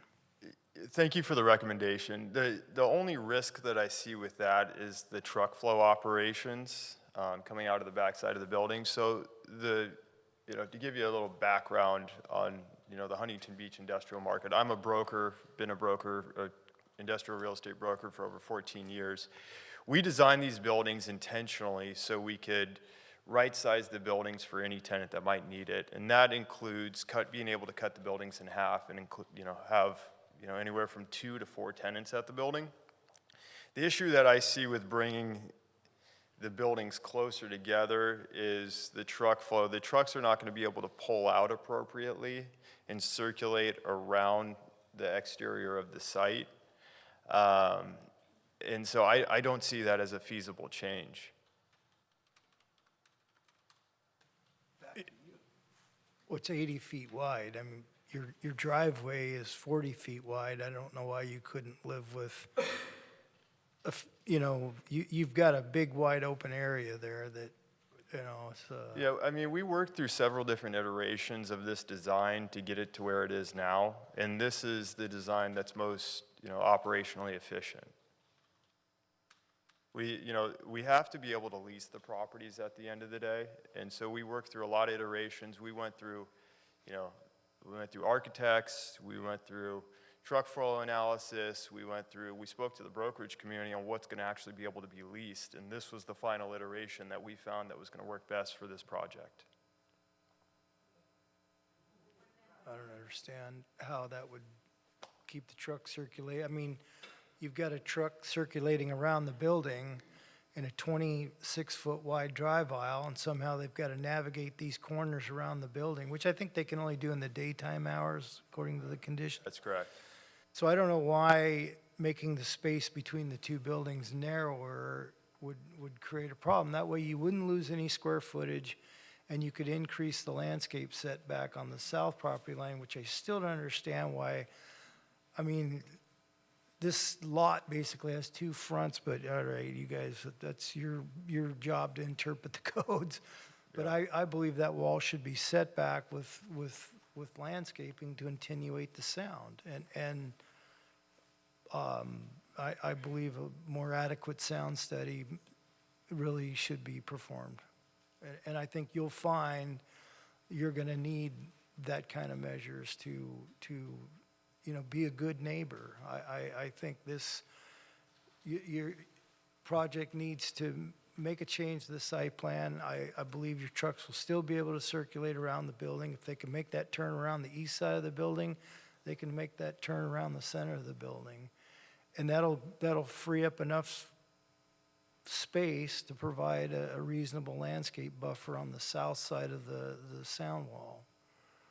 Either the north side or the south side, actually, but, it'd look better if it were on the south side. So. Okay. Okay. Ms. Palmer? Okay, so first of all, I agree with the other commissioners who brought up the need for a better sound study, and especially the slight reconfiguration of this site, because I think when you build something, you can build to worst case scenario, but for people looking for this type of space, what we've done here, I believe, is look at something that is going to attract the most egregious. So my main thing would be, I personally don't think we should have 24 hours of operation. I don't see any reason to have trucks there all night. And again, I was also privy to the Walmart deliberations back in the day, and any nearby neighborhood, trucks coming all times of the night is definitely a disruption. So another one that hasn't been brought up but is important to me is the height. I think 40 feet is just kind of crazy, and it also provides an absolute barrier to open air. And one of the things you'll notice if you're in that neighborhood is you don't see the top of the lumber yard, and there is open sky there, and the 40 feet would include that. When I talk to you, again, I think building design is a little subjective. I don't find the fascia particularly beautiful on the 4-story, but that's up to everybody else. But it does occlude that much sky. And so the reasoning was that it camouflages the air conditioners. Air conditioners used to be either on the ground or in a, they could be at any level with a cutout. So now I think they're on the roof to optimize your floor space. That's my guess. But I don't see why you can't clad them and leave some open air up there. And the other reason you gave me was so people don't fall off the roof. Now, I don't know who's going to be on the roof, maybe an AC repairman, but if they're planning to put a roof deck up on there, that's something else again. But I don't see any need for a parapet or whatever that wall is called to keep people from falling off the roof. My question is, can that be mitigated? So can we bring the height down? And if the only thing that's higher than 38 feet or 36 feet is those air conditioners, to clad them separately and not build a whole story around them? So the entire building is not going to be 40 feet tall. The building has 32-foot ceiling, so a 32-foot clear height with about 3 to 4 foot parapet walls. And there's going to be a slight grade on site, and they're keeping the buildings flat and consistent. So for an architectural nature, they want the buildings to look flat and consistent. So the buildings are going to range from anywhere from 36 to 40 feet high at the highest point, 36 feet at the lowest point. Can you show me the...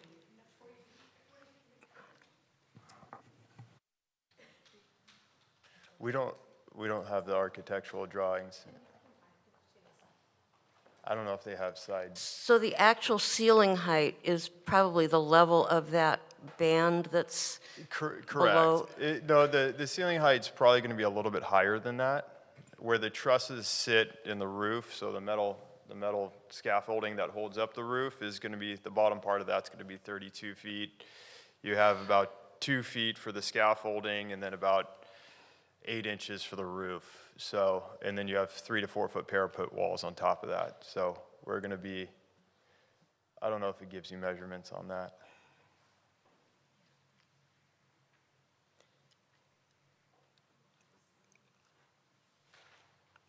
And were any designs looked at that didn't include 36 all the way around or 40 in places?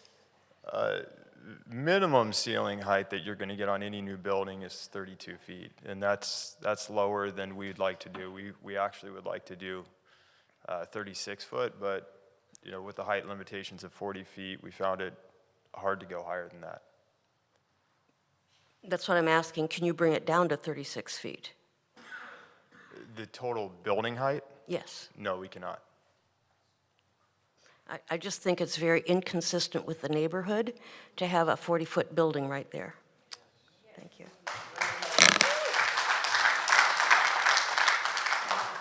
We're trying to build a feasible project at the end of the day. This has to be leasable.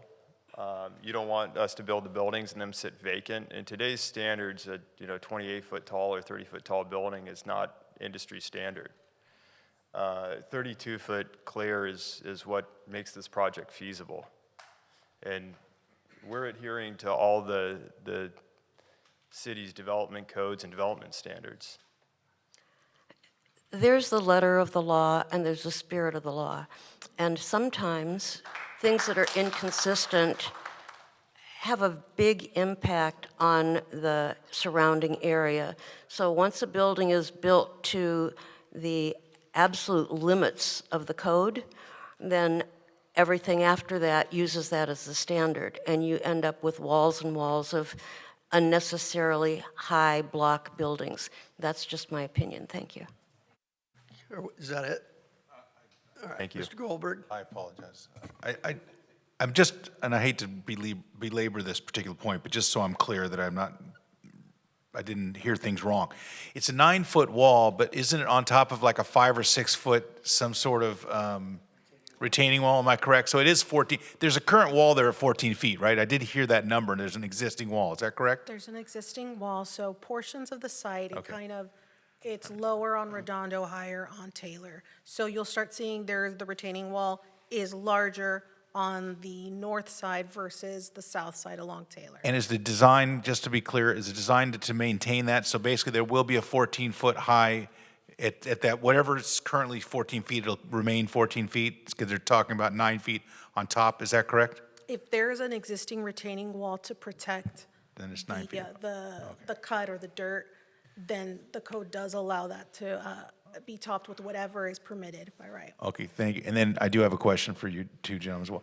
I mean, I'm gonna ask the obvious question, right? Obviously, you want to get the most out of your entitlements because that gets you your best price for everything as far as usage goes. But is there any room at all to try to reduce any of the nighttime activity to a level that might at least throw the council, because it's probably going to go to council and get appealed if this doesn't go here anyway, one way or the other. But is there anything at all that can be done to reduce the amount of traffic at night? I guess is what I'm saying. We could settle on a total number of trucks per night, but we would still, we wouldn't want to limit the amount of trucks coming in per hour, but we would limit, to a total number that's feasible for, or works for the council and for us.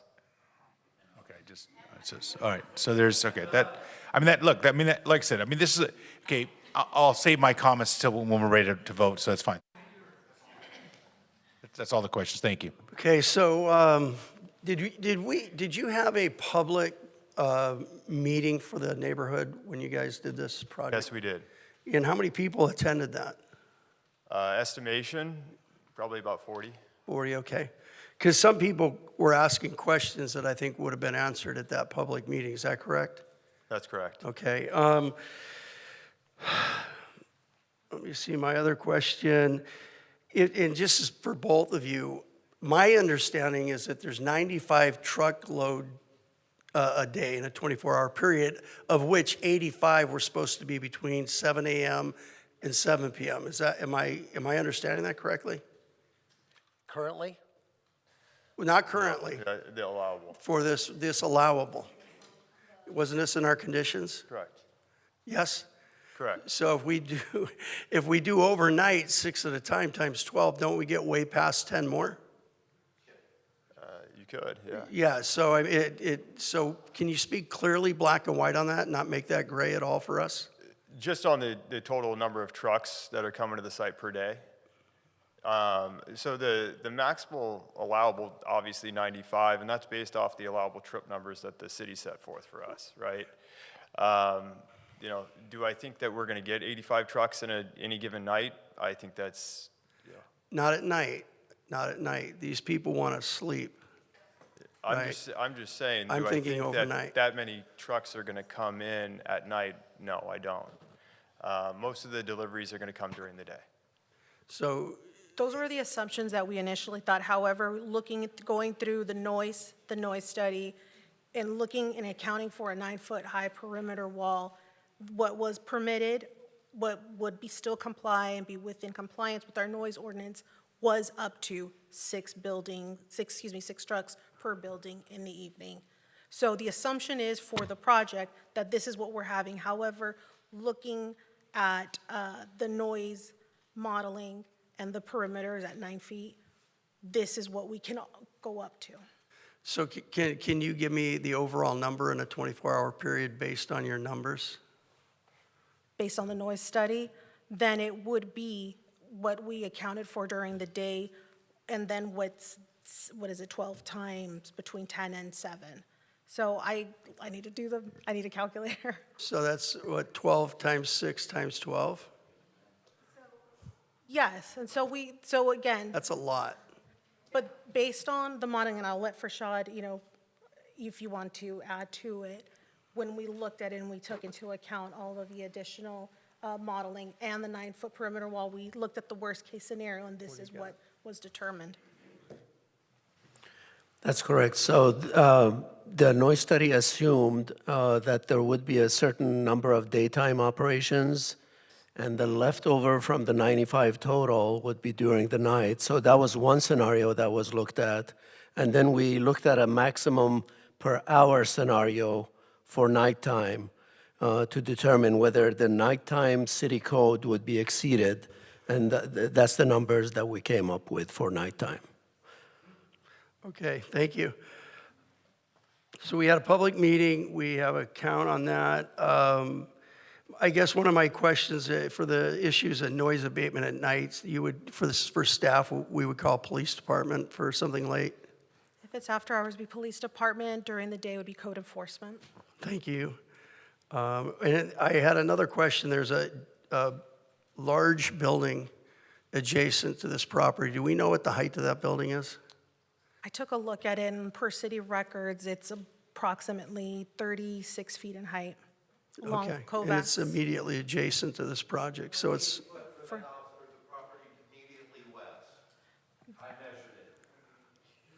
This is the property east of the site.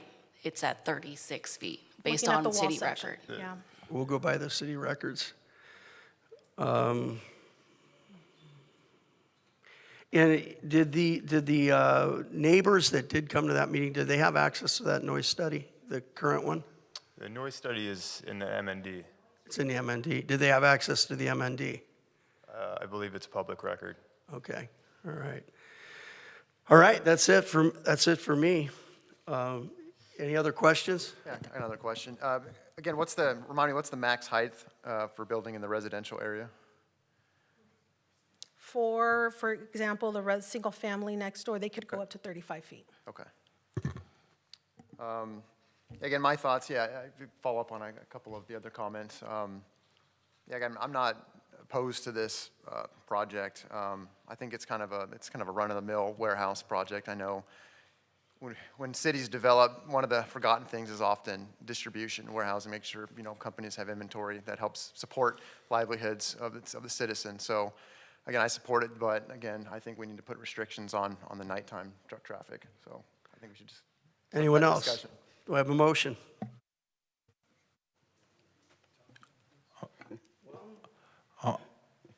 We can if you want to. I have a question.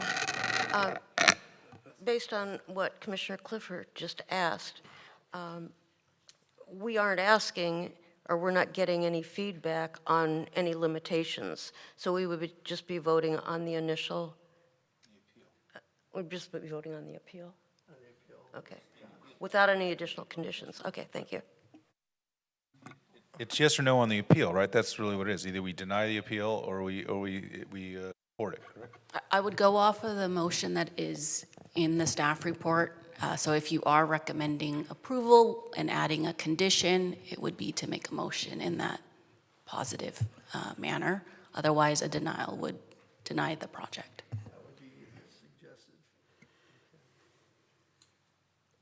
The question for the applicant, you mentioned X number of trucks. That's less than what's proposed for a condition, not per hour, but for the entirety of the night. Can you give us a number that you think would be?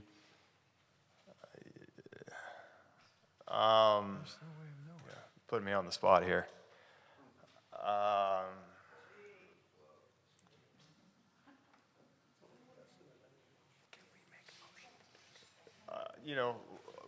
We would be fine with half that number. If we were going to do 3 trucks per building, we can. 3 trucks per building, we can do that. So cut it in half, basically, is that what you're saying? Yeah, we can make that feasible. From 10 p.m. to 7 a.m.? Correct.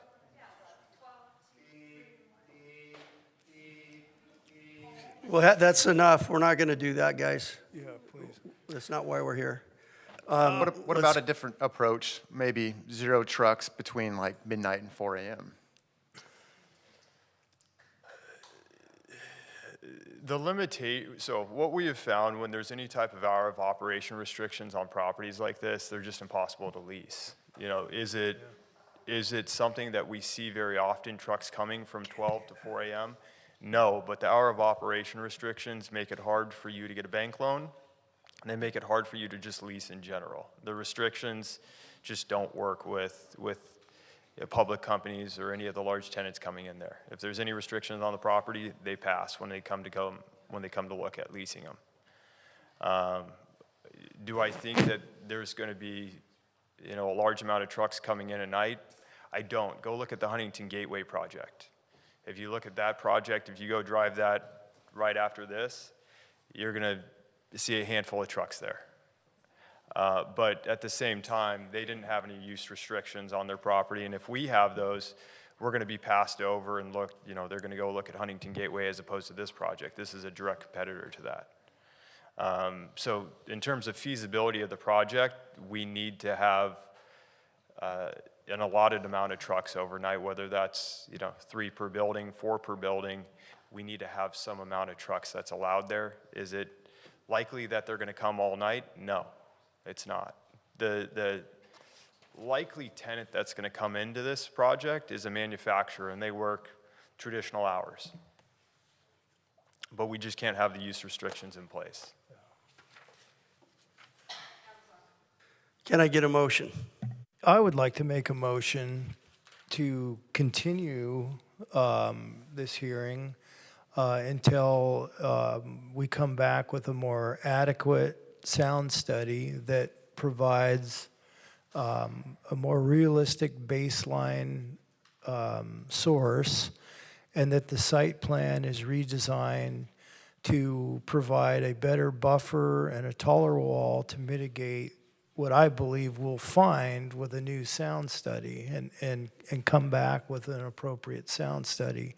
Because this is what we do. We're very familiar with this market, and having use restrictions like that are, I mean, having a restriction's good, but a complete restriction, I know these buildings don't get leased, and we've, you know, but I would like to propose that we continue this to provide a more adequate sound study. I'll second that. Got a first and a second. Yeah, I believe the site plan modifications should be simple.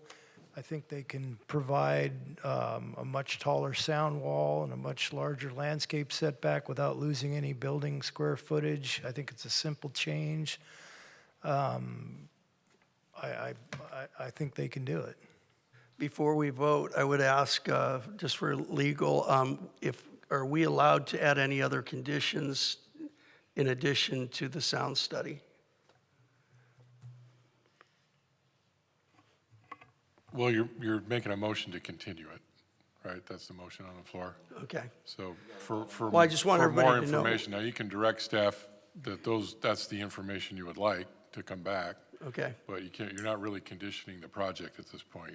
Okay, you're thank making you. a motion to continue. So the vote's ready? Could you clarify the motion again for me, please? Yeah, continue this hearing and Continue for request an updated sound study with using a more realistic sound source. You know, not just one tractor trailer, maybe a 1 hour period of time at a similar warehouse, and then you mitigate to that sound, which would include trailer drops, which were excluded from this proposal. And I think then you'll find that then adjust the site plan accordingly to comply with those sound requirements. Because it's important what we build, right? We can make these restrictions, but if we build a setback, we can't go back and undo it. Once the building's built, it's done. And I think if we make that request, they'll find that yep, we need an additional setback to provide landscaping and all these tools that our acoustic engineer has in his palette that can solve these problems. And I think that needs to happen. I'd just like to, before we take the final vote, I understand you're wanting to do another sound study, and I'm not necessarily against another sound study, but I think at this point, after hearing what we've heard from both the community and the representative, I would rather see us either vote up or down on the measure and allow them to have an opportunity to move forward to an appeal or whatever they want to do. That's just my opinion. I just feel like I've looked at all this information, and I understand you've got a much better background on design of property, of commercial properties, but I'm telling you, based on what I'm looking at, it looks like they really did a pretty darn good job of at least trying to mitigate and work with the city and work with the sound study. They had an appeal that was withdrawn because they obviously came through. So that's just my thing is, we're delay these guys till when? Till November? I mean, I'm just saying that I've got enough information to vote up or down. Whether this gets passed or not, I think they should have an opportunity to move forward. And if a sound study's requested by the council or someone above us, that's fine too. But that's just my thoughts. I mean, for me, it's zone commercial, right? It meets all the city ordinances, and it's not high-density development, which was looked into, right? I don't know how many homes could have been built on that property, but it could have been 600 homes, and I don't know that that's a better use for the property. So we can continue with the motion. If I may add just one more, I would first ask the applicant to see if they would even reconsider a redesign, but it would take additional staff time to evaluate compliance with the code if they do a redesign. So for example, the parking lot, it might affect the number of parking spaces required for the building, depending on the square footage that gets lost or added to reconfigure the site. So just to consider if this motion does move forward. Well, I guess I'll have a little bit of input here. I think that what we're looking for is a win-win in taking from something that's going on outside, inside. And, nothing that you do here is going to be perfect. I think that's been mentioned. So, in trying to mitigate all of the issues that are out there, like has been said, this is a well-thought-out, well-designed project. No, it's not perfect. In 2 years, I haven't seen a perfect project yet. So when we're looking for a win-win, this is it. And it's not popular, and no, I can't say that I think that we're going to make this thing to everybody's liking. I just don't think that's out there in this particular property, but I like the fact that this is a 51-year-old property that's probably in decline, and there's other issues that are out there that are going to be mitigated through a good project that's going to capture a lot more problems than it creates. And, like Commissioner Goldberg said, I'd rather vote up or down because this isn't the last we're going to hear about this. And again, what are we going to do the next time? Are we going to add more conditions next time? So that's how these go. And that's where I'm at. We got to vote on the motion, huh? You got a motion out there? Motion at hand is to do a sound continue to do a sound update the sound study. study. So the current motion was to do a new sound study and a redesigned site plan. I'm currently waiting on Commissioner Thenis and Commissioner Clifford. Commissioner Clifford, is your voting thing working again? It's not. Okay, can you let me know what yay, nay, or abstain? Nay. And okay, so we have 4 nays, 2 yays. The nays are Bush, Babineau, Clifford, and Goldberg. Commissioner McGee is absent, so the motion fails. Can I have another motion, Mr. Goldberg? Yes, I'd like a motion to approve this project as presented. I'll second. Like to vote on that? Well, wait a minute. Didn't we get an agreement to reduce the truck trips at night? I thought we had that on the table. We're going to forget that?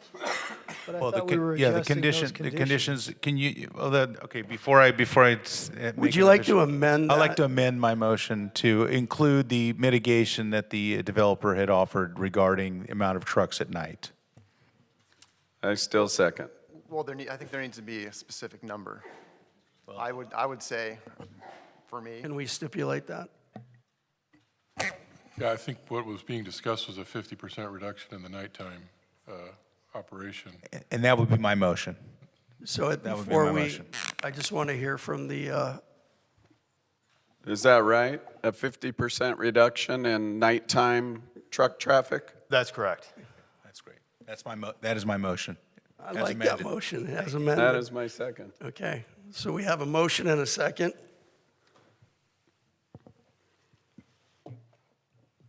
Can I comment?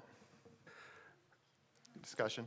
Yeah, I don't see why I would not. just, I would take it further. I mean, it was. You can take 10 it any way you want. That's fine. He said 50%. That's what Well, they're. you made the motion, I know, but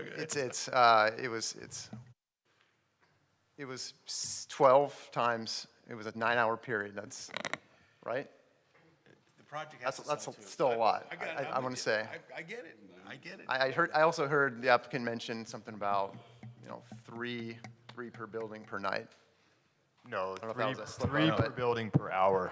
Per hour. Per hour. Per hour, yeah. That's it. This is a good, look, take the 50%. If you don't want to vote for it, don't vote for it. If it's 50%, we got More them on likely record. going to be It's appealed fine. anyhow. Come on, guys. The walls are, Let's go ahead and vote on this, gentlemen. the walls are in. Ma'am? Still waiting on Commissioners Thenis and Palmer. And Commissioner Clifford, what is your vote? Nay. Okay. Commissioner Palmer? Okay. So we have 3 ayes, 3 nays, 1 abstention, with Commissioners Thenis, Palmer, and Clifford voting no, so motion fails. I'll make a motion to approve with a quarter. I think it needs, I think that's still a lot of trucks. I mean, the applicant says it's not going to hit that. So when we but- talk about a quarter, we're talking about from 10 a.m. or 10 p.m. to 7 a.m., correct? Correct. Correct. Just the nighttime trucks.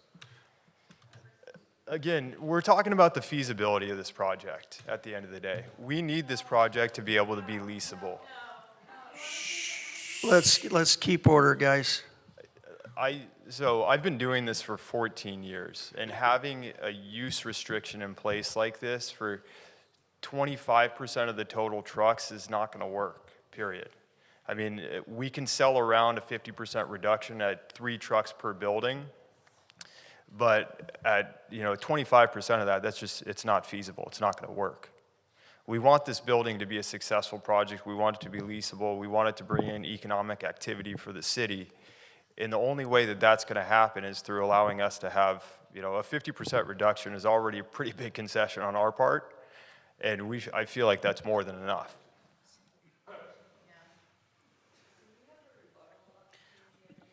No. No. We've closed the public comment. We're trying to make a motion here. So anyway, Commissioner Clifford, and who's been addressing this, I'm just going to speak again and say the same thing. I think that the fact that they were willing to do a 50% reduction after basically meeting all the requirements of this project and knowing how much has gone into it, I mean, we can go ahead and we can let this keep dying, or you can get appealed without the 50%. And although I would assume the council's watching, so they would make sure they got at least that 50% in. But anyway, that's just my thoughts. But I made my motion, it failed. So if someone else wants to make a motion, I'm certainly willing to entertain it.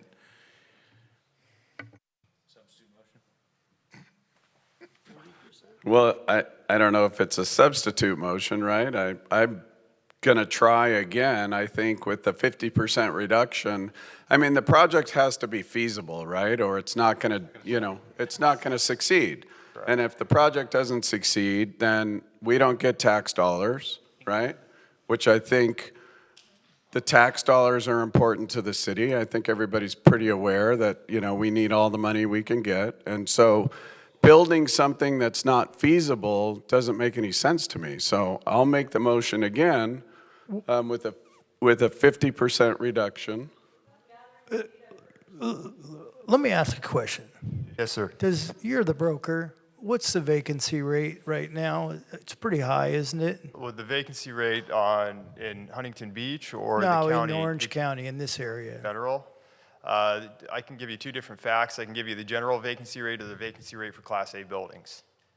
The general vacancy rate is about 7.7%. So Availability rate is a little bit lower than that. are you ready to start construction on this project the minute we give you approvals? Not tomorrow. Okay. So with that in mind, okay, with commissioners, with that in mind, to continue it, to adjust the site plan to provide a better sound attenuation, which is why we're trying to reduce the number of trucks, that is something we can do. We will, you can't appeal a continuation.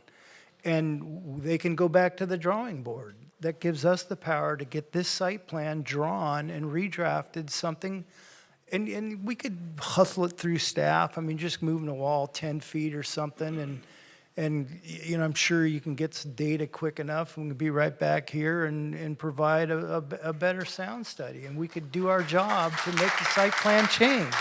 Otherwise, we get to do nothing. How long has this been going on? I know. Yeah, I'm going to just say this, Well, Commissioner. since 6 o'clock. I know, Commissioner Thenis, I'm going to be honest. I'm very high respect for you and your opinion. So I don't want to discount it all. I would tell you that if we're going to go and delay this project and have staff have to start spending more time and energy on it and everything else, I think that's a decision for council. I don't think that's really. I think that's above and beyond our purview as far as I'm concerned. I know what we're here to do. And I think that I'm saying to you, let the council do that. Let us put it forward, either negative, either fail or positive. We're at a dead heat. At this point, I can vote no just so we can get them on their way and they can go to the council and let them deal with it. But I'm telling you that I don't think it's a good idea for us to do that. That's my opinion. And again, I would like to just say, basically on top of that, you know, this is not going to be a perfect project no matter how long you lengthen it. It's not going to be to anybody's satisfaction. I think that's pretty clear. The idea is, are we going to continue to grind these guys down and keep adding things? Because that's what we're doing. And we're, like you're saying, we're adding it to staff. We're really only adding to the frustration, even for the people who live out there, because again, this will be appealed and it's going to go. Our job really, I think, is to keep it simple. Does it meet the code requirements as applied for? And if it does, then we need to vote for it with conditions if merited, but we need to get it to the next level. Keep it simple. The project meets the zoning code as you laid out in the staff report, correct? So we're kind of like a one-legged duck here. We're just going to go in circles. Actually, but the code says within 300 feet of residential properties that there's a conditional use permit required, and the purpose of the conditional use permit is to study the effects of sound and traffic to the adjacent residential properties. And we have a sound study that does not include dropping trailers and everything else and the mitigation measures that come along with that. And so they did a mitigated negative declaration, but they just didn't mitigate it because they left out important parts of this movement and the motion. And if we can just do the continuance now, you won't have to wait for to get it on the agenda and get it appealed and go through city council, and they can just go back to the drawing board, do a little bit better job on the sound study, provide a buffer. And I think actually, if you're concerned about time, I believe if we make that decision now, the wheels will get rolling on that a lot faster. Commissioner Thenis. Is there a number of trucks per night, or a ratio of trucks per night, or a percentage reduction that would put you in favor of this project, or make the council happy tonight, the commission happy tonight? No, I agree with your statement. Making restrictions on the operations is not gonna help you. I believe that you need to be a better neighbor. My clients, I don't think any of my clients who build industrial buildings, and I'm probably going to get kicked out of NAIOP for I was on the Legislative Affairs Committee for 10 years fighting laws like this AB 415, and they've developed good neighbor policies for a good reason. A lot of them are overreaching. I believe a lot of them are way overreaching, but we didn't do a good sound study. There's no doubt in my mind about that. And we need to provide a little bit better buffer so that in the future, when somebody comes to the city and says, hey, you know, we want to understand this rule, we want to apply for a variance in our conditional use permit, and everybody forgets why, I want the sound wall to be adequate. We build 14-foot screen walls in most of our industrial buildings. They're all on almost every one of my projects. So there's a So I have, I'm wait a sorry, minute. I'm trying. Okay. So you requested that we approve this to get this project moved along. However, while on the face, it was very simple, on the face, it met most of the code guidelines. Well, except for some of that meeting code missed data that may not meet the code. So I spent a lot of time on this. I met with the neighborhood twice. I met with the developers. Everybody's working very hard to make this a successful project. I don't believe it makes any sense to throw it back to the council. I don't think we need to worry about the staff will work too hard if we have conditions on it. I think we want to get the best project built, and I think everybody needs to make concessions. I did not see concessions from the developer, but I do think they intend to make it a good project. I do see a lot of concerns from the neighbors that they'd like no project there at all. So yes, nobody's going to be 100% happy. Nobody's going to be 100% happy, but right now I think we're at a place where we are close to seeing something that would work well for the city, be amenable to the neighbors, and still be profitable for the developer and the owner, but I don't think we're there yet, so that's why I'm not ready to approve as Okay, is. so I guess the last comment I'll make on this, and then I want a motion. I don't want us to get in the habit of being the designers. That's the bottom line. And when I say keep it simple, I'm not saying approve it. It's going to be appealed. I'm very clear about this. If we've taken this long, I guarantee you somebody will appeal this. What I don't want to get in the habit of doing is designing projects, and that's what we're doing. I mean, we seem to get off kilter on that. We're here to keep it simple. Does it meet what was, submitted and applied for? And if there's extenuating things that you don't agree with, that was approved by staff, right? And it's amenable. It meets code. It meets the minimum. But we're not necessarily 100% in agreement. We're never going to be 100%. Finish. That the sound study actually provides the answers that we think we need to approve this project. We think there are holes in the sound study. Great. Okay, so can we get another motion here somewhere? One on the table, I believe. And I will second, and I will say if no one's been swayed, I may go abstention so that this thing gets denied so we can move it on to the council. That's where I'm at right now. So unless anyone's been moved by the 50% reduction at nighttime traffic, which I think is a very reasonable deal. Very reasonable. Very reasonable. I understand that, I know that my colleagues have every reason to believe that their position's also very valid, so I do appreciate their position. But I've seconded the motion to approve it, and I guess we'll vote. Then you can't abstain, right? Oh, I can't abstain if I'm the seconder? Okay, I'm sorry. Then I'll have to withdraw my second. Commission, if I may just add, this is a conditional use permit, so if there are violations on the CUP, during operation, those violations could be taken into consideration for potential revocation if the uses in the future have concerns. The other thing to consider is that in the industrial area, or even citywide, we don't have requirements to limit hours of operation.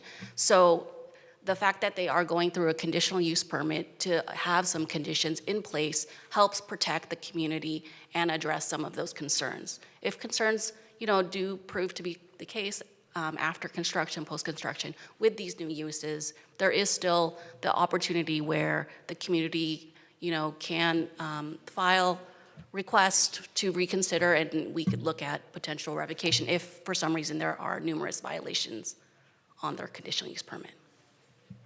It's a bad day for Dom not to show up. Yeah, it's a great day for Mr. McGee to be here. Not that we know how we would vote, but exactly.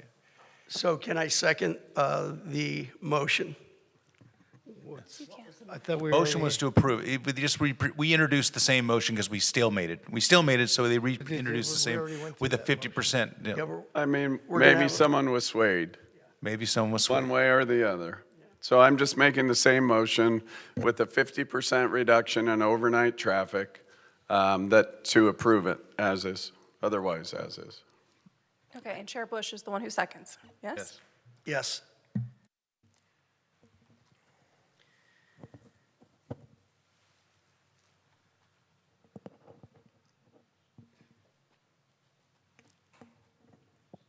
We're going to ask Mr. Clifford how he's voting? Don't take his vote. I was waiting to get to where everybody else had filled out. Chair Bush, I'm waiting on you. It's not on the and screen. Commissioner Goldberg, and then Make a few comments. Yes. You know, based on, what was said, and, we're pretty close to where I wanted to be. I wanted it to minimize the sound issue. But based on what, hearing from staff, what everyone said, I'll vote yes on this. okay. It's not up on my screen, but I'm voting yes. Okay. Affirmative. So we have 4 ayes.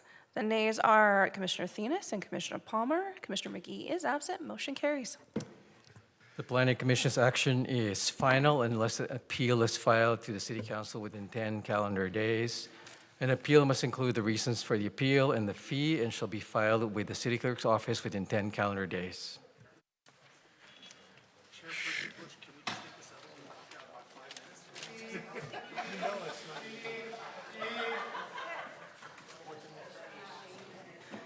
We do have an additional item, so if you could please be quiet on your way out, we would appreciate it. Thank you.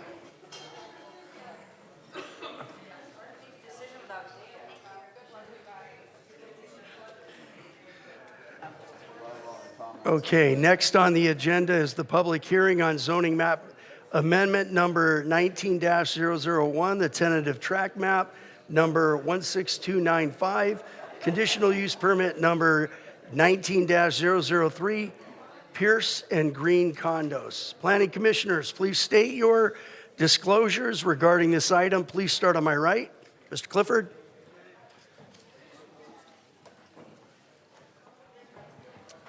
Nothing to disclose.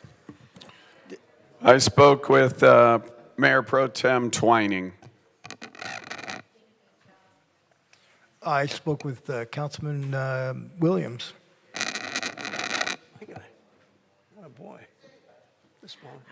I spoke with 3 residents. I spoke with the applicant. I spoke with Councilman Gruhl. I spoke with Mayor McKeon, and I spoke with Councilman Chad Williams as well. And I spoke with Councilman Chad Williams. That's it. Commissioner Clifford, I didn't hear you. It was your... Yeah, nothing to disclose. Thank you. Staff, may we please have the staff report? Principal Planner Joanna Cortez will give the presentation. Hi, it's still me. The item before you is located at 4861 Pierce Drive. It's located at the northwest corner of Pierce Drive and Green Lane.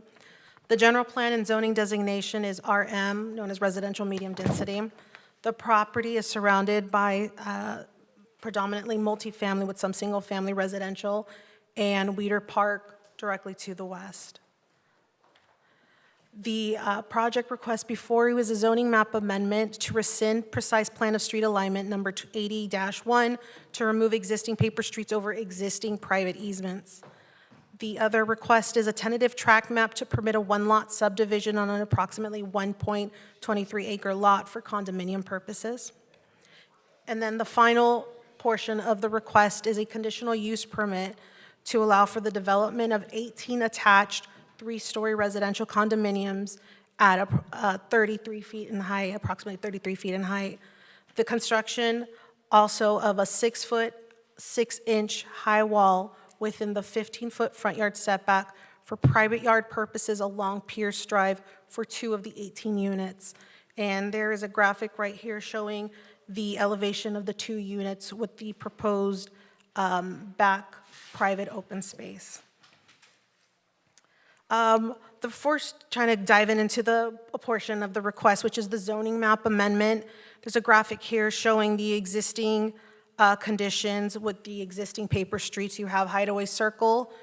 This right here is the project site. We have Hideaway Circle, which is an existing paper street, Sandy Drive, and it's an unnamed paper street. And the precise plan of street alignment for this area was intended to plan private streets over existing easements that currently lie within these paper streets. And it doesn't show it here, but this area, including Weeder Park, is comprised of multiple small encyclopedia lots. And the intent back then was around to provide access to these interior lots along these streets.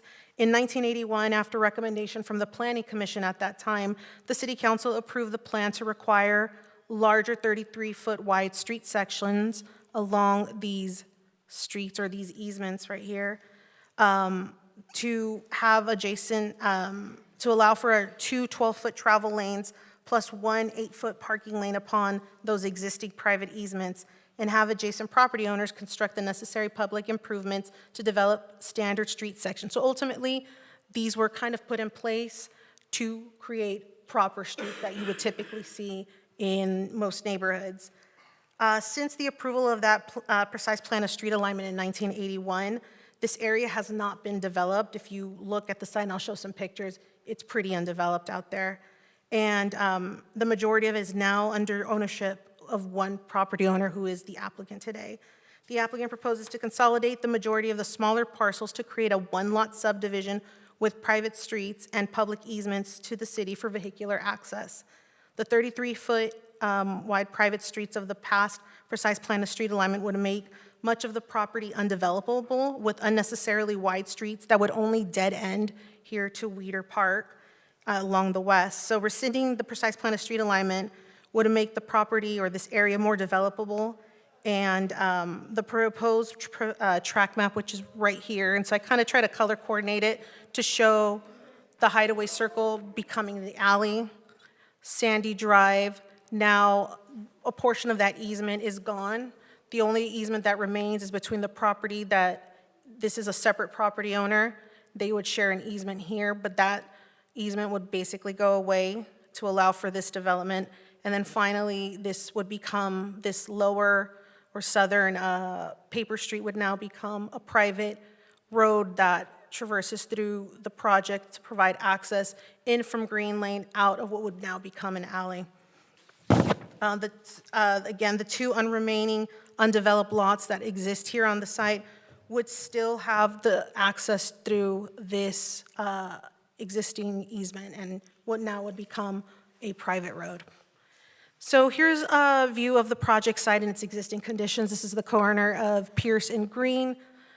This is an existing single family that's there at the corner where the 2 units with the proposed fence would be located at. Then we have here a view from Green Lane. This is the southern easement or the private road that will be traversing through the site. And then this is the view from what is called Hideaway Circle, but will ultimately become an alley. And as you can see, the rest of the property is vacant. The project was presented to Design Review Board last year on June 26, and then it was mildly revised, and it was presented once again earlier this year on March 26. It was recommended with suggested conditions of approval.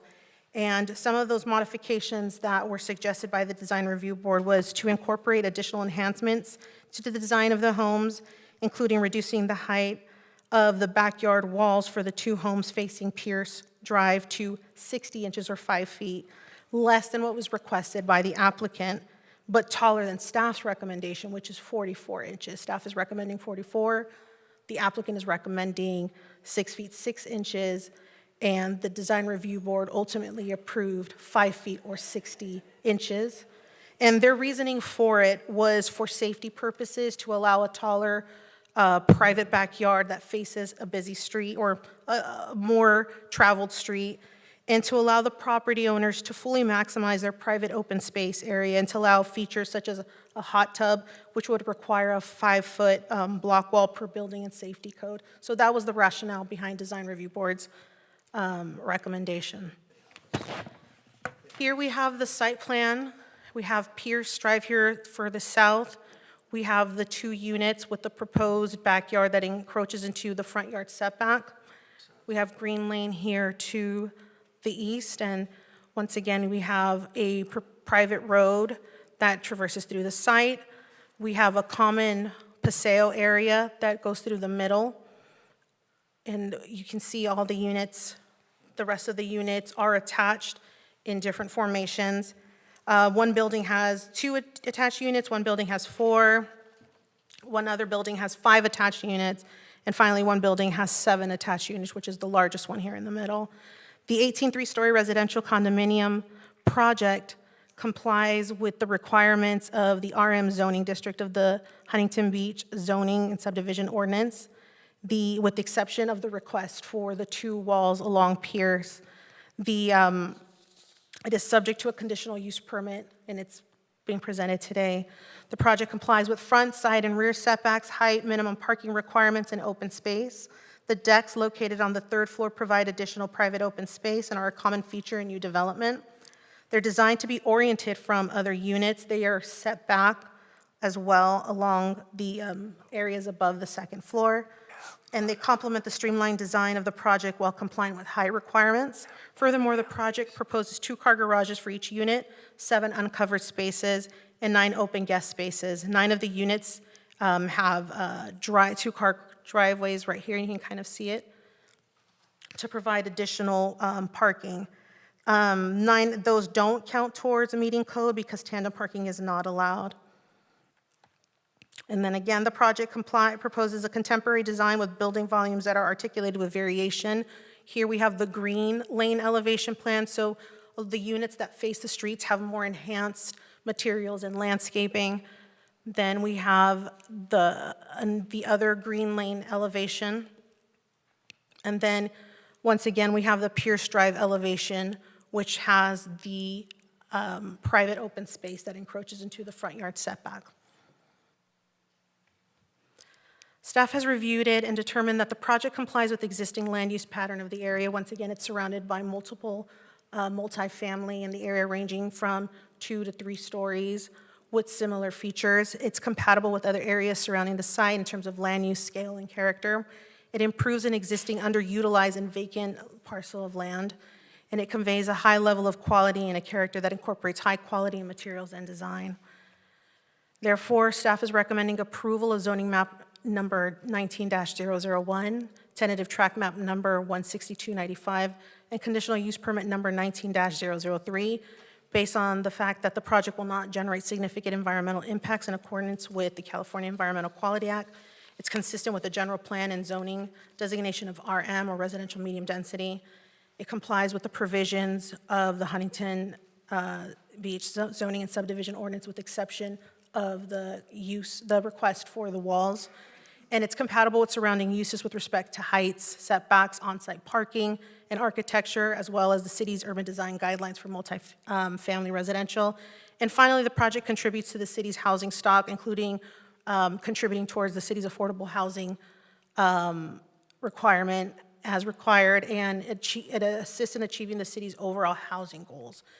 Therefore, this concludes staff's presentation. I have the applicant here, and staff is present along with the rest of our other departments. Thank you. Thank you, Ms. Cortez. Commissioner, any questions for staff? Commissioners? I just want a couple clarifications, if that's okay. I was going to start on my right, but I'm sorry. No. Fair's love and war. We'll start on our left. All right, so I just wanted to make sure I was clear. So this went before the design review board. They had some suggestions.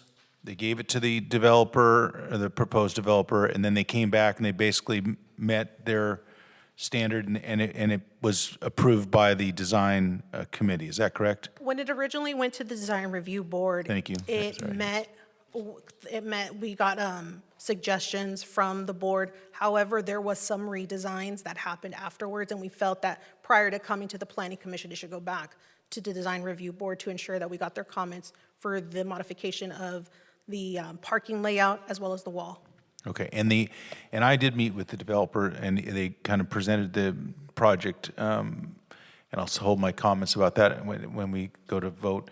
But they mentioned really the biggest thing that we're approving here is that we have a 44-inch requirement for front yard fencing, and because the house is turned backwards where the backyard's basically facing this Pierce Street, that at 44 inches, one, not to mention the lack of security, the biggest thing is they can't have any water features, and they have because it's a fire code, it's a safety code. It's a code that we have that if it doesn't go at least 60 inches or 5 feet, there's no bueno on that. Is that correct?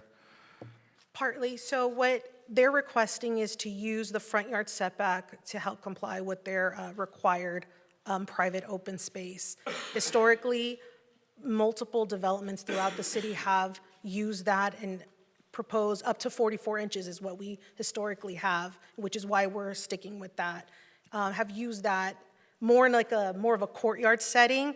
Right. In this particular case, they're trying to use it more as a backyard, hence the request for a taller wall and why the design review board recommended a higher one. But that's a part of the request today. Right. Great. Thank you.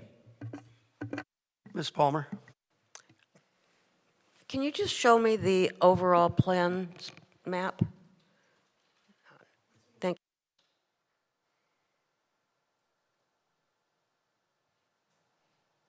Thank you.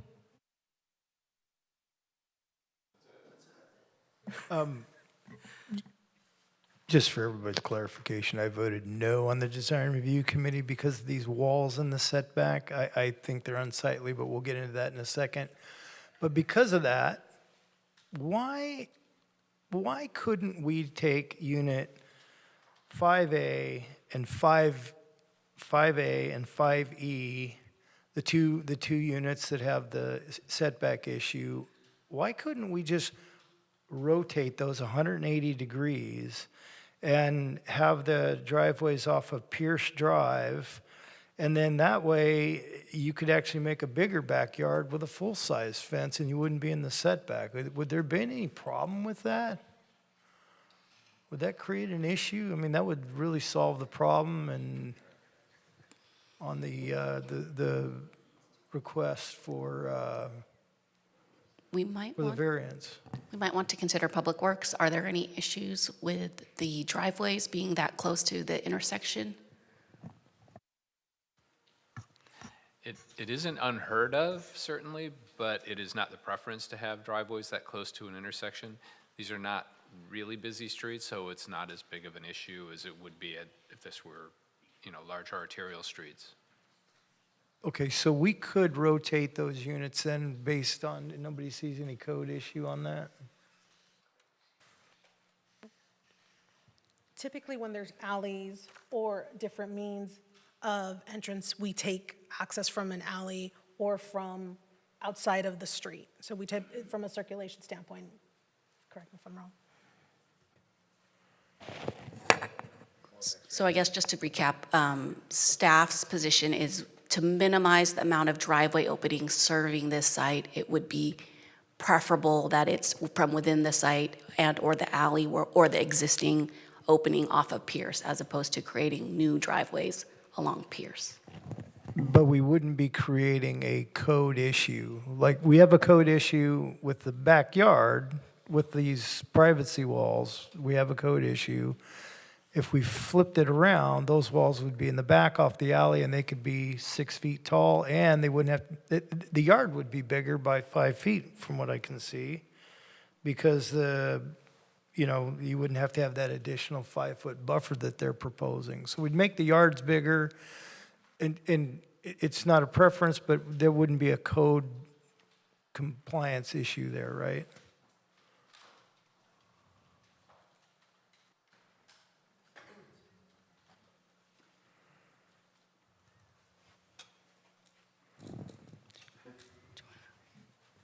Ricky, is there a zoning issue there? I don't believe so, no. Okay, cool.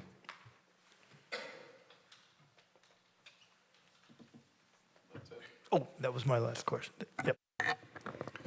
So just a couple questions. So you mentioned, so does this in any way, I know it's a small project, but does it in any way help our arena numbers?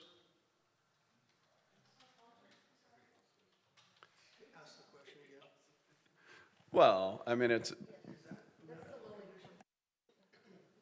so this does help us with our arena numbers. Again, I said it was a pretty small project, right? It's not, 180 units. Yeah, it complies with the existing zoning designation, which is 15 dwelling units per acre, but it is a housing project. Okay.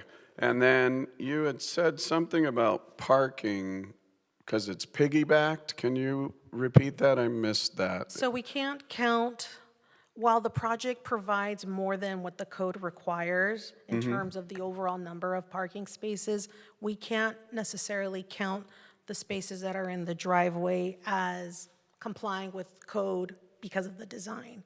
So while the project complies with the minimum requirement of guest parking and residential development, it has kind of the unofficial benefit of having more parking than what's required. Okay, thank you. That's it. All right, I just have one question. So for units 3E, the 3 series units, the driveways to the garage, that's on the north side, right? And so the yards on the south side, what size are those walls? Are those the 44-inch walls? Those are 43 high, kind of like courtyard style. Kind of like a courtyard? Mm-hmm. There's like a little paseo area, like a walkway between the two, the ones and twos and the threes. Okay, thank you. Okay, no further questions. We'll now open up the public hearing. Do we have any speakers? We have 7 speakers. I'm going to call you down. Please state your name when you are, before you speak, and please line up at both microphones. Brian Sassoonian, Tracy Souders, Claire Souders, Jack Souders, Carol McFarland, Danny O'Leary, and Kevin Morgenstern. You can start speaking as soon as you step up. Thank you. Hello, Commissioners, staff. Thank you all for your time tonight. I'll try and keep it kind of short and sweet. When I was a kid, I didn't realize me playing Legos was going to be so instrumental in my life until I joined my dad's business and started doing this project. These were built, my dad started building this 24 years ago. I don't know how many projects you've seen that gone that long, but I came on over a decade ago. These were encyclopedia lots. There's a ton of them. My dad got a couple of them about 24 years ago. Over the time, he piecemealed a couple more. When I came along, my brother Aaron also, it was a ton of work to get this off the ground. We had one parcel in particular, we had to track down 32 owners because the way it worked was there's a tiny little piece right in the middle next to 1B that 32 people owned. We had to find all of them, and if they couldn't be found, some of them were dead. We had to find the successors to the deceased who could not be found. It was just one example of how long this process was, along with the easements. That was quite challenging. Anyway, after a few decades and quite a few years and maybe 5 or 6 different proposals, we feel we've come up with something that could actually be built, at least within our lifetime. My dad's 80 now. Hopefully we can get this done before, while he's still in his golden years. The project meets all of the staff's requirements, all the code, minus that wall, which I'll put to the side for a second. But if we can get that done, we would have something that could be developed, get some housing to this community, something that we hope we can all be proud of. My dad has a pretty long track record of building homes around Huntington Beach that have been successful and pioneering in certain areas of Huntington Beach where he's built things and then others have followed in suit, which is kind of the situation here. If you look at could you put the elevation, the very first one with the, yeah, that's good. So the 44-inch wall we're talking about along Pierce Drive, we're requesting 6 feet, even 5 feet would be good, but 6 feet would be preferred for security purposes and for privacy purposes. So Go ahead and finish your thought. as you can see, it's aesthetically pleasing. Not only do we have the stucco wall, but it's covered by palm trees and a lot of landscaping in front. All I'm saying is it's beautiful, and all we ask is that it just be high enough so that when somebody's walking across the main street on Pierce Drive, they just can't look into the backyard where the kids are playing.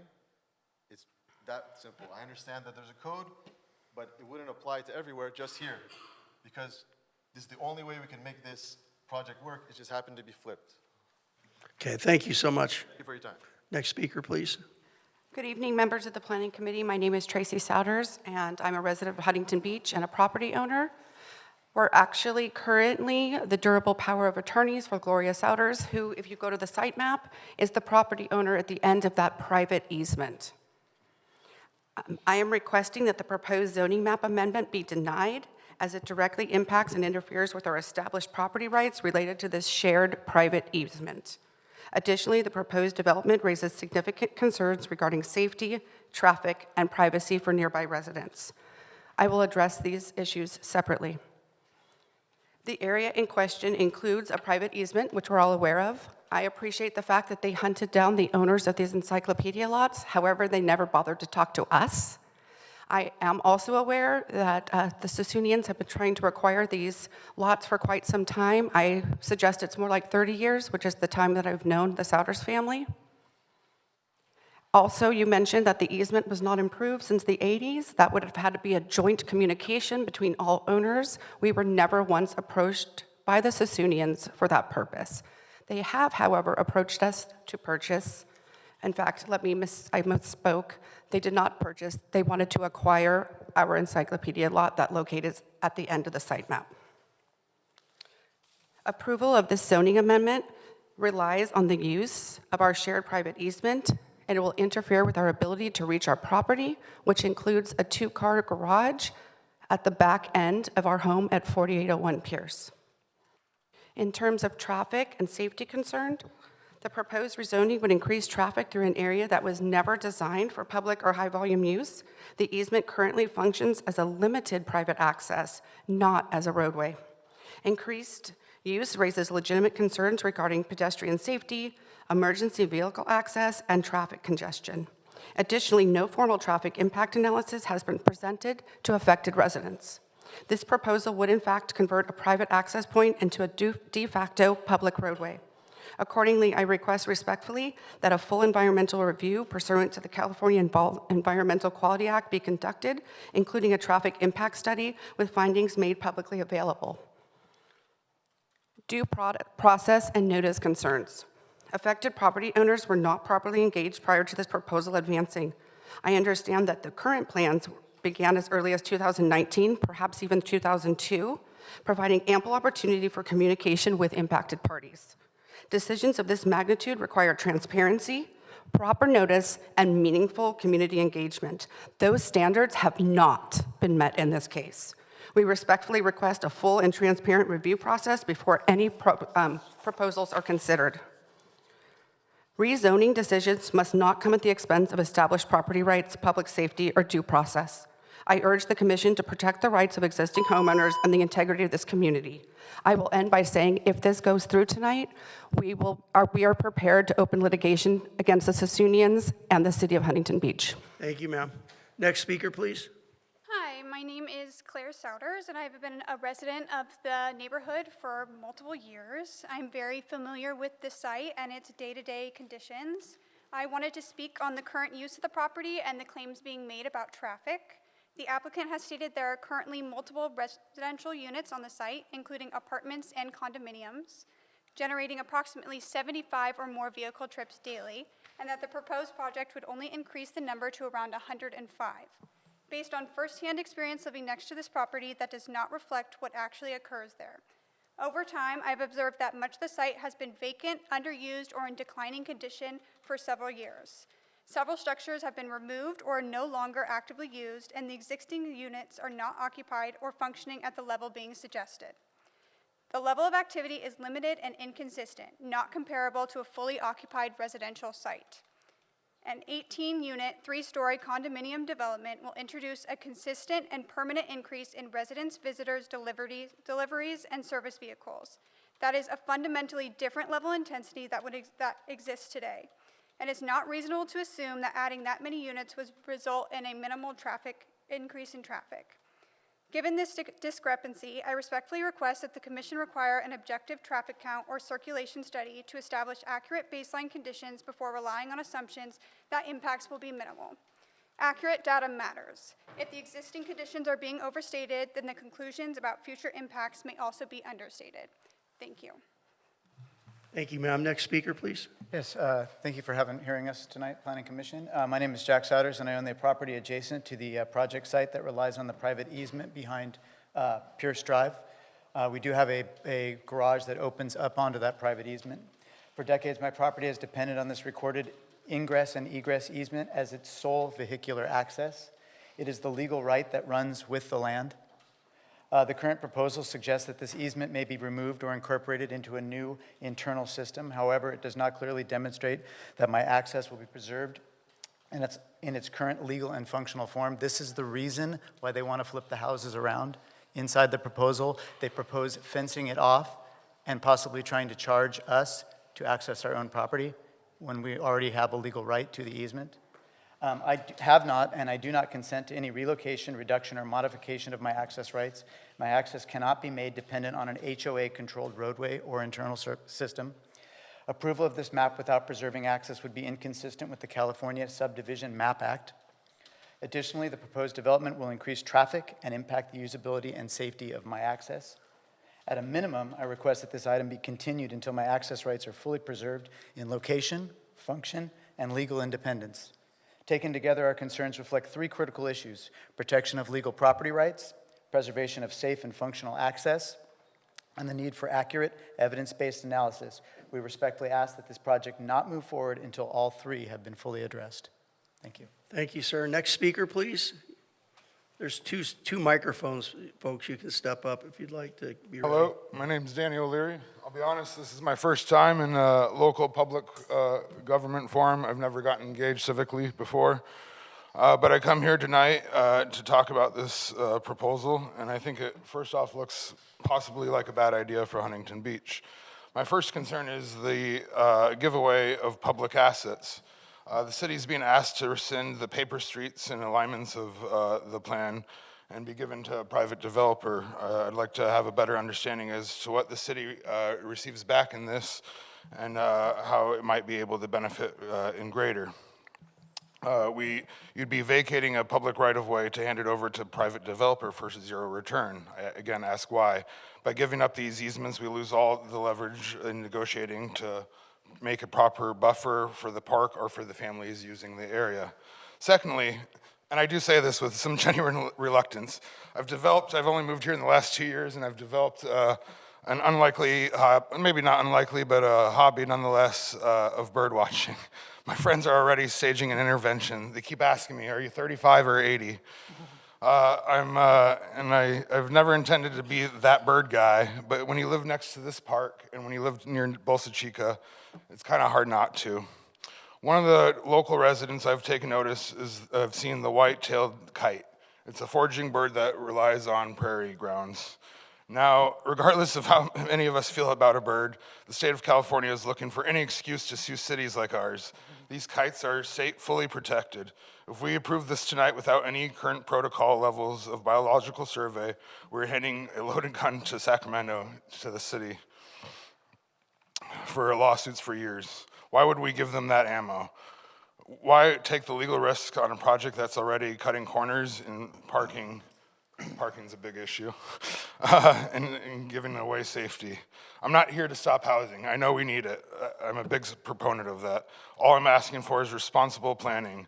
I respectfully request a continuance. Let's keep our public easements, let's verify the biological data, and let's protect the city's legal standing. I hope that's something we can all get behind.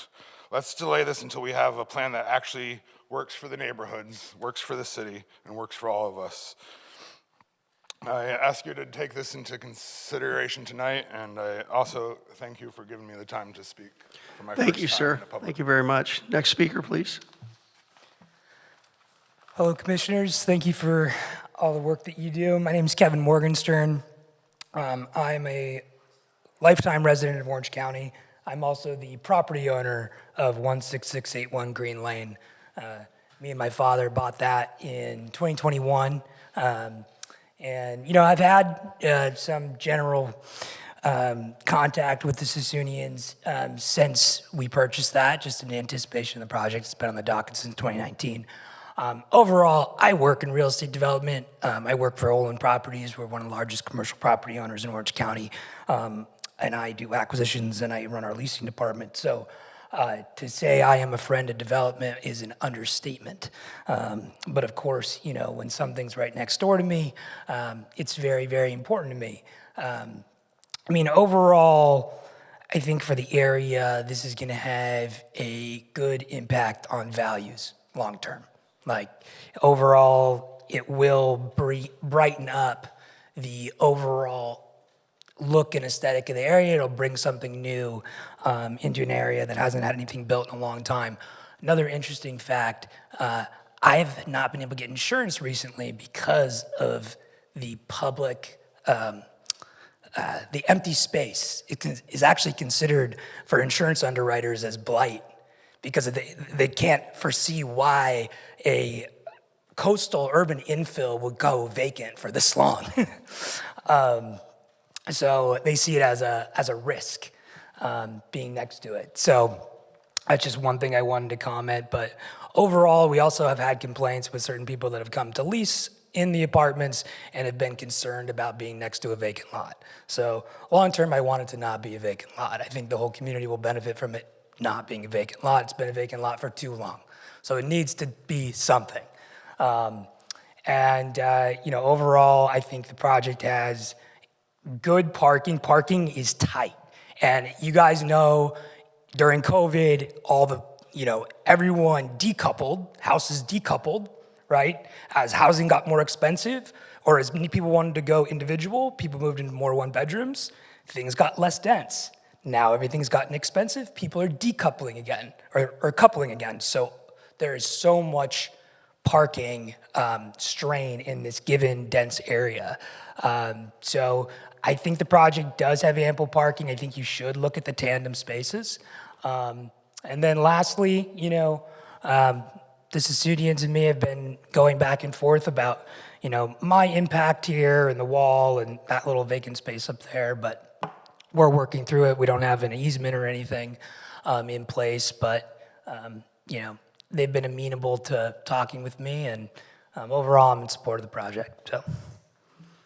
Thank you, sir. Next speaker, please. Good evening, commissioners and staff. Thank you. My name is Woon Si Lee. I'm with Hanush Architect, and I'm the applicant here tonight. I'm here just to address Commissioner Thaina's question, whether it's possible to rotate the 5A and 5E 180 degree. We actually have that design in the original design many, many years ago. And at that time, staff has suggested that we rotate it to minimize curb cut. And so that's why we have the configuration that you see today. In addition to that, this allows us more landscape area to meet the minimum tree requirement.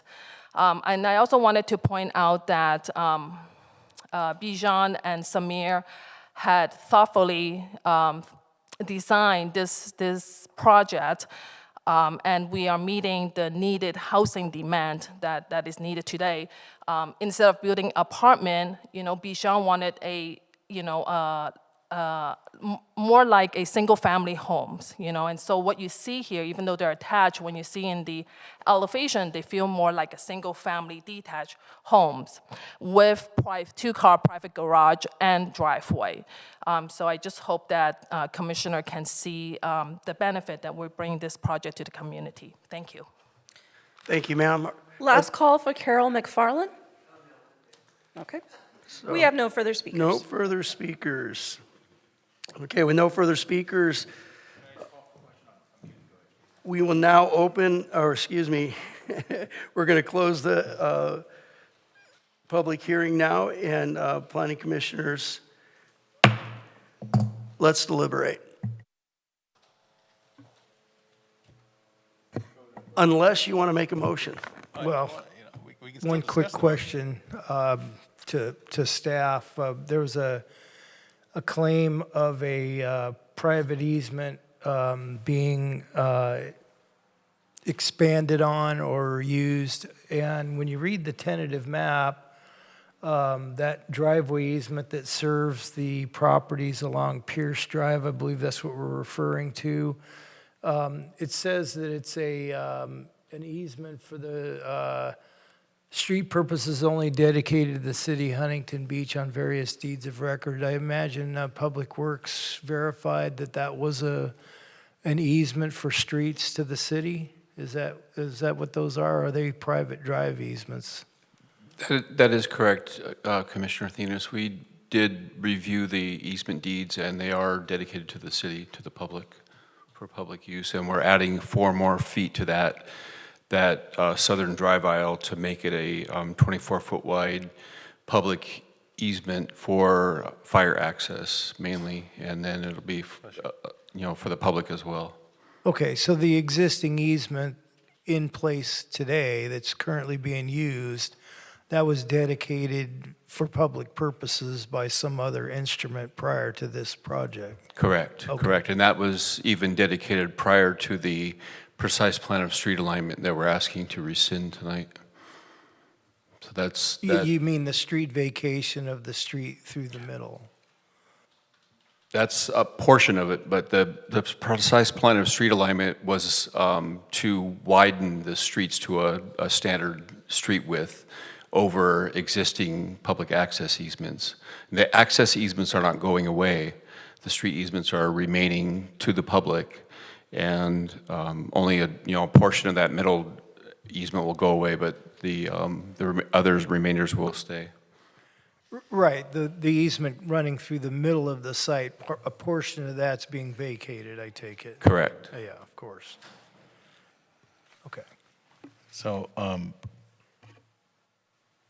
Mr. Chair, I'd like to make a motion. We can discuss it all night long if you want, but I'd like to put a motion on the table anyway. I would love to entertain a motion. Okay, I'd like to make a motion to approve as requested, allowing for that 60-inch. I'm going to be known as the fence guy, because this will be the second time I've set precedent per Supreme Court that from now on every fence gets extended. Anyway, I would like to make a motion to approve the requested conditional use permit numbers, the zoning map, Amendment 19, tentative track. Anyway, as stated, I'd like to make a motion to include the 60-inch fence, and that's my motion. The only question I would have to staff is what was approved was 44 inches or 42 inches? Staff was recommending 44. 44. So we're giving them The Design Review Board a hand. recommended 60. You're giving them a hand, aren't you? I'm just giving them, yes. So we have a just enough motion. so they Do I can have put a jacuzzi in the backyard. Exactly. Yeah, I'd like to discuss this. I'm concerned. This is a new project. The Main Street fence was an existing condition. That was an existing building with an existing parking lot where they had an existing parking count they needed to maintain, and they cited security issues that existed that were real. The applicant is suggesting there are security issues that obviously don't exist because this building hasn't been constructed.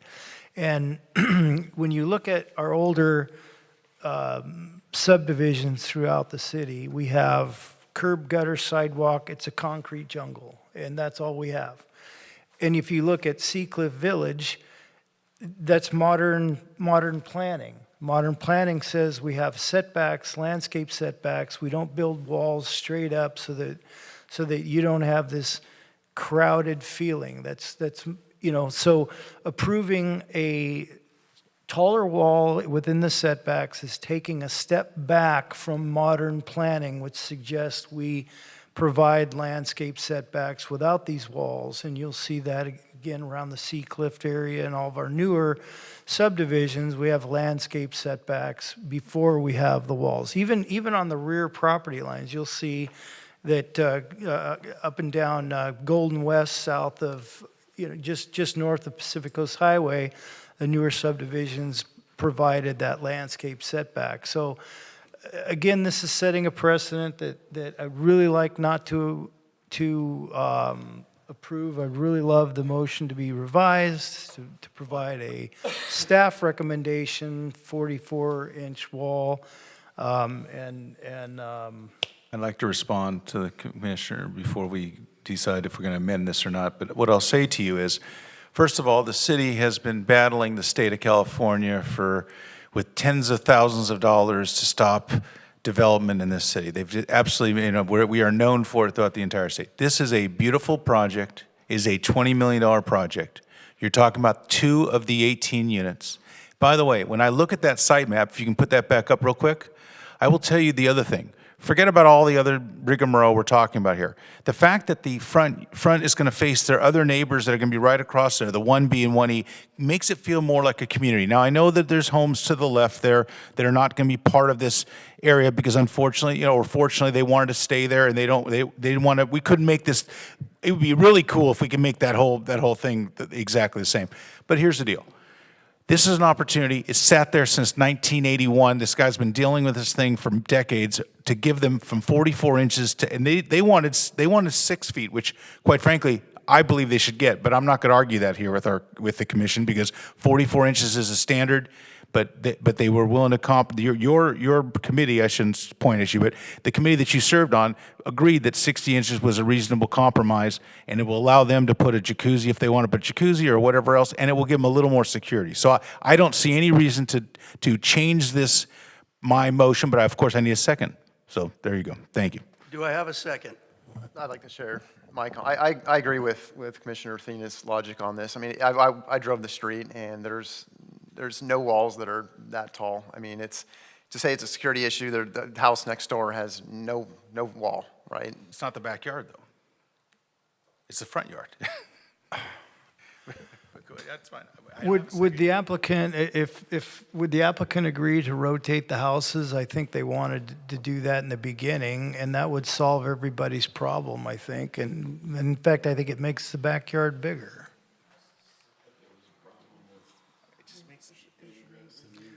So we don't have a second? We don't have a second? I just wanted to say something, Go ahead. Sorry, Mr. Chair. Well, let's see if Mr. Thena's idea carries weight here. Well, first of all, I wanted to focus on the elevation, what it looks like. We're not looking at a block wall. We're looking at a wall that is screened with hedges and boxwood plants and palm tree. So in reality, when you're driving by, you're not looking at this gray wall. You're looking at this greenery that's very similar to any other homes that's along Pierce Drive. I went through Google Street View and looked at all the homes. Yes, some of them, they don't have the 5-foot wall, but guess what? They have an 8-foot high hedge plant. Some of them you can't see because the hedge is in front of that, but they also have a tall wall. And we're just talking about two lots here. We're trying to be very sensible. We wanted to design a beautiful project that are welcoming and people will want to buy it. I would like to request that we have this 60-inch, this 5-foot high wall with the planting screen in front of it. Thank you. Question for staff, is there no safety provision in the zoning code for a fence height in the front setback? Is it just one dimension? It's limited to 42 inches. That's the allowed height for the front yard setback. And you were giving them 2 inches. So historically, looking at projects with similar designs, we had allowed up to 44. As 1C brought up, there's other examples in the area that show additional reduced setbacks in the front, which is one example right here. This is about 5 feet just north of the project area. Right. So I guess my comment is, in regards to this comprehensive conversation we're having in all things block walls, that having a background in construction, the issue of safety is paramount on this particular one because of where it faces. If they don't flip it, you know, are we going to make it?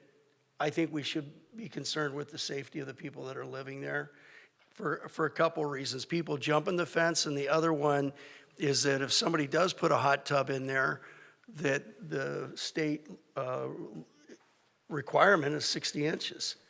So, I mean, I'm not trying to project into the future, Well, but I see a place to land. Please give me a second.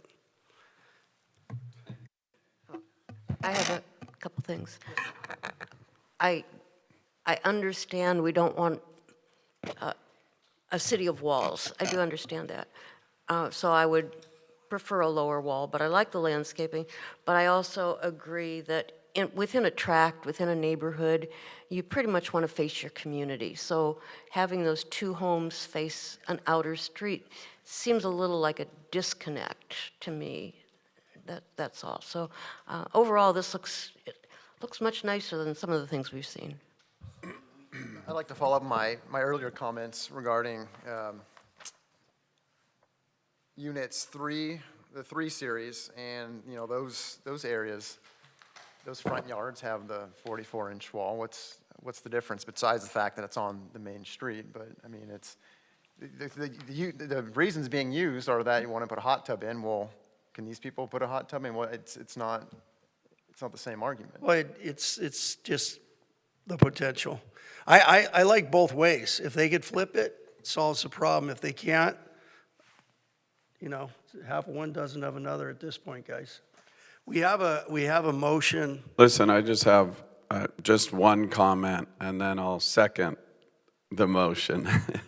All right. But I mean, it is, you know, when I look at the pictures of the community now, right? I mean, this is a beautification project. You know, it's a tremendous asset to the community to have these brand new homes in there. I mean, most everything to me looks like it's 50 years old and, you know, maybe a little run down. So I'll second the motion. Well, actually, tell me the height of the wall that you're... Didn't sneak one in. It's the way it was presented, which would be it's not going to be the 6-foot wall. It's the 5-foot wall, which is 60 inches high. Exactly. That was the deal. That was the motion, was to approve it as presented. Yes. I'm sorry, modified by DRB. By the DRB, okay. Thank you. I second. Got a first and a second. Point of information, when was the last environmental study conducted? We can't respond. We've closed public comment at this point. It's a moot point. We need a vote. Sorry, I don't know. Yeah, I would go buy a house there from one of my kids, for sure. It looks like a nice little area. Commissioners Thenis, Chair Bush. I don't have a vote from you. You don't have a vote again? Okay. Can you verbally tell me your vote, Chair Bush? Voting for the project. Voting for the project. So a yay. And then Commissioner Clifford? Yes. Okay. We have 6 ayes. Commissioner McGee is absent. Motion carries. The Planning Commission's action on the zoning map amendment is a recommendation that will be forwarded to the City Council The Planning Commission's action on the tentative track map and conditional use permit is final unless an appeal is filed to the City Council within 10 calendar days. Everybody gonna screw our. Ricky, I will not be present at the next meeting. Done. We're not done yet, I don't think. Are we done? I think I'm a little punch drunk here. Are we Thought done? were done. No, we are not done. A staff report. We have a few more items on the agenda, Chair. Oh, sorry. It's past our bedtime. We didn't realize we were working past overtime here. So do we have a consent calendar? None. No public hearing. Planning items next on the agenda. Next on the agenda are planning items. Can staff provide a report? Yes, we currently have one item scheduled for the May 12th Planning Commission meeting. It's an appeal of a duplex on Liberty Drive. A duplex? And I will be absent. Duplex? I think it's a fourplex. Before we close this evening, planning commissioners, do you have any comments to provide? We'll start on my right with Mr. Clifford. Nothing. I just want to thank everyone for a nice civil discussion. That was good. So I enjoy working with you all. Thank you. Likewise, I think that, the discussion, and obviously some of us are more prepared because of their background, and I think the discussion was, fruitful, I guess. Thank you. No, I agree. I really appreciate this planning commission. I've been to going to planning commissions in various cities for the last 40 years, and I think this group is the most prepared and concerned planning commission I've ever seen, and I'm a part of it. Yeah, we are going to miss you. I just want to say, yes, it's great to work with everybody here. I love you all.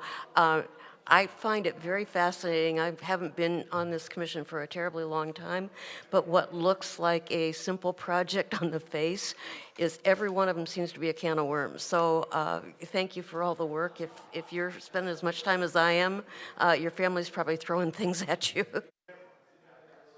And I just want to echo as well that regardless of whether we agree on every item, I will tell you that I do appreciate and respect every one of your thoughts and how much time you put in, especially Commissioner Athenas, who really digs deep and obviously is on the other board as well. But all of you, I appreciate the respect and the information and the insight. So thank you. It's just like I told Tracy Pellman when she was commissioner. I said, I may not always agree with you, but you make me better because of the questions, because of the process. So that being said, I appreciate you guys' support. Let's just keep going. We're doing good work. With that, that is the last item on the agenda. We're hereby adjourned to the next Planning Commission on Tuesday, May 12, 2026.